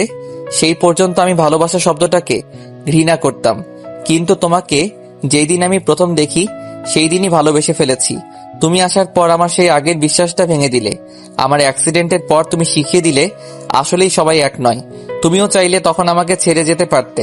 টানা 3 মাস তুমি তোমার শরীর খারাপের মধ্যেও আমার খেয়াল রেখেছিলে। মানুষের জীবনে তো অনেক কিছুই অপ্রত্যাশিতভাবে হয়ে যায়, তেমনি করে তুমিও আমার জীবনে হঠাৎ করে চলে আসো। তুমি এসে আমার সবকিছু অগোছালো করে দিয়েছিলে। মনের উপর তো আর কারো হাত থাকে না, কিন্তু ওই যে বিশ্বাসটা যে আসতো না আমার। আমি জানি তুমি কাছে থাকলেই আমার মন টানবে, তাই তো তোমাকে দূরে সরানোর জন্য সেরোগেসির প্রস্তাবটা দেওয়া, যাতে করে সেরোগেসির মাধ্যমে তোমার বাচ্চা নিয়ে আমি তোমার অস্তিত্বটা সারা জীবন রাখতে পারি, আর তুমিও যেন আমাকে ঘৃণা করো। আমি দেখিয়ে দিতে চেয়েছিলাম একটা বাচ্চা মা ছাড়া সুন্দরভাবে জীবনে বাঁচতে পারে, কিন্তু তুমি দূরে যাওয়াতে বুঝেছি তোমাকে ভুলবার নয়। আমার ধারণাটাও বদলে দিলে তুমিও দেখিয়ে দিলে সবাই এক নয়। এই যে এখন দেখো, এত কিছুর পরেও তুমি আমাকে ছেড়ে যাওনি, এক হাতেই সব সামলিয়েছ। এত কিছুর মাঝখানেও তোমার স্বামী নিয়ে জেলাস ছিলে, নার্স দিতে চেয়েছিল আমার জন্য, কিন্তু না, তুমি অসুস্থতার মধ্যেও আমার সব ধরনের কেয়ার করতে। আমি পাশে ছিলাম না তোমার সময়ে। এটাই তো ভালোবাসা। সত্যিকারের ভালোবাসা ছেড়ে যাওয়ার নয় চাঁদ। তুমি আমার আগের অতীতের বিশ্বাসটা ভেঙে দিলে চাঁদ। ভালোবাসি অনেক অনেক, হয়তো তোমার মতো করে বাঁচতে পারবো না, কিন্তু তবুও সবচেয়ে বেশি চেষ্টা করব। তুমি যে আমার মন পাখি। মন তো ওখানে দাঁড়িয়ে কান্না করে দিয়েছে। এই কান্না যে দুঃখের নয়, সুখের। অবশেষে আদাব মুখ ফুটে বলল, এটাই তো শুনতে চেয়েছিল আদাবের মুখ থেকে মুন। আদাব উঠে মুনকে রিং পরিয়ে দিয়ে চাঁদের দিকে ইশারা করে বলে উঠল, এই পূর্ণিমার চাঁদের মতোই তুমি আমার অন্ধকার জীবনটাকে আলো করে দিয়েছ। রাতের বেলায় চাঁদ যেমন পুরো আকাশটাকে সুন্দর বানিয়ে দেয়, ঠিক তুমিও আমার জীবন এসে জীবনটাকে সুন্দর করে দিয়েছ। আমার জীবনে তুমি আমার চাঁদ, আমার জীবনটাকে তুমি পূর্ণ করে দিয়েছ। তুমিহীনা এই আদ্রাফের জীবন অপূর্ণ, তুমি আমার পূর্ণতা মন পাখি।